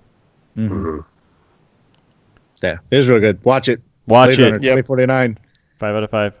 And then watch the original. Yeah, if you dig it, then check out the original for some background. Yeah. I mean, I think Well, I would still go. I would still go chronologically. I think. Yeah. I think. And I think keeping in mind too that Blade Runner really set this whole thought of what cyberpunk is. That movie, if it's that Gibson book, Neuromancer is kind of setting it up in a book. This movie is really setting it up visually. Yeah. And so you don't really have too much luxury where like the sequel has the luxury of going, let's pull all these things that worked and dump out all the stuff that didn't, So it's not to crap on the first Blade Runner too much in that sense, in that it is so easy to do. That is what it is about. It is, creating a new visual genre. Mm-hmm. Yeah, absolutely. Yeah, my recommendation was if technical sci-fi is not your bag, it's not your standard, watch 2049 and you'll be fine. But to tip somebody right into the original Blade Runner is just going to guarantee that they definitely don't watch 2049, and I think that's unfortunate. Yeah, that's okay. That's a good point. Yeah. Well, okay. Here's my sell for the first movie. If you like Harrison Ford's rubber face, then watch the first movie because he's got some stuff. Yeah, when he gets beat up, he is almost like a Jim Carrey-esque overactor. Yeah. It's insane. Yeah. When he gets punched around, it's like, my God. Yeah. His physical, it's almost, I wanted to make this comment because you can see it like, and that's what makes Indiana Jones stuff great too. It's like when he gets beat up, I don't want to say it feels like he's getting beat up, but it's like, that's a little much. Surprised. But you're definitely a little wiry, a little rubbery. Yeah. he had a little bit of the old man rubber face in the scene in 2049 where he's seeing Rachel for the first time, and kind of as she's walking to him, and he's kind of doing this little thing. Yeah. Like it was one of those scenes where I hate it because he's sitting in the chair as if he doesn't care anymore. Like he's like, they're not gonna tell me to sit up, so I'm not sitting up. And it's just kind of this. But it happens for the character, it works. Yeah. You go, okay, like this act, guy's done. Harrison, act. And just because rough. Like he's kind of at a similar point, like 30, 40 years apart, because he had, and the first one, he had just come off playing Han Solo and Indiana Jones. Right. And now he's was just Han Solo again, and he had done Indiana Jones a few years ago. Yeah. He's like, I'm Han Solo and Indiana Jones. I'm going to do what I want. And apparently But he didn't go Shatner with it. He's not the guy going, I'll embrace it. He's still like, I'm going to be crabby about all of it. Real cranky. Yeah. Oh, that's great. What I would say to people is, like, if you watch anything other than Avengers movies, if you're more than just a casual movie watcher, maybe you take your kids to see Avengers movies or whatever, you got to watch the original Blade Runner. Yeah, it's a slog, but like it's one of those things. If you're a movie fan in general at all, you got to watch the original one. You just have to. But like I promise you, when you get to the sequel, it's worth it. So just please stick it out. The payoff is worth it. Yeah. But also, I don't know what that kind of person's view is of the sequel either. Because again, when I watched that movie, it was not successful, just like the first one in the theaters. It did not make a ton of money. Right. There was, again, like 10 other people there. I think I went on a late night, and at least half of them were asleep during the Vegas scene. I looked around and I was like, yeah, they're done. Yeah. So I think even then, I think we have to give that caveat of this movie is a gorgeous, I don't want to say slow burn. It just takes its time. It lets itself breathe in a beautiful way if you appreciate it. But if you don't, you might be a person that goes, I'm bored. This is stupid. What's happened? Even though it's gorgeous. It's not a fast pace. This is definitely a slow cooker. Yeah. It was a 245. It's not a microwave. Yeah. It's worth it though. But it doesn't feel slow to me. Like it's everything is earned. Yeah, right. The pacing's beautiful. But it's like people that are like, watch Barry Lyndon. Okay. It's like 3 hours of gorgeous Stanley Kubrick long shots. And for some people, it's a big ask. Yeah. But, oh boy. God, this movie's gorgeous. Watch it. The nerds Please have do. spoken. The nerds are smoking, stupid.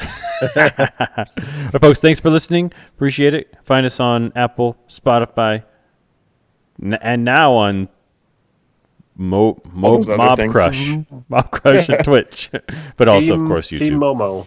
Team Momo. I should probably start posting on our Instagram as well. I don't think I've posted in like a month and a half, so I should probably do that. But Once we get up to more than 2 people, we'll start moderating chats. Yeah, we'll do giveaways or something.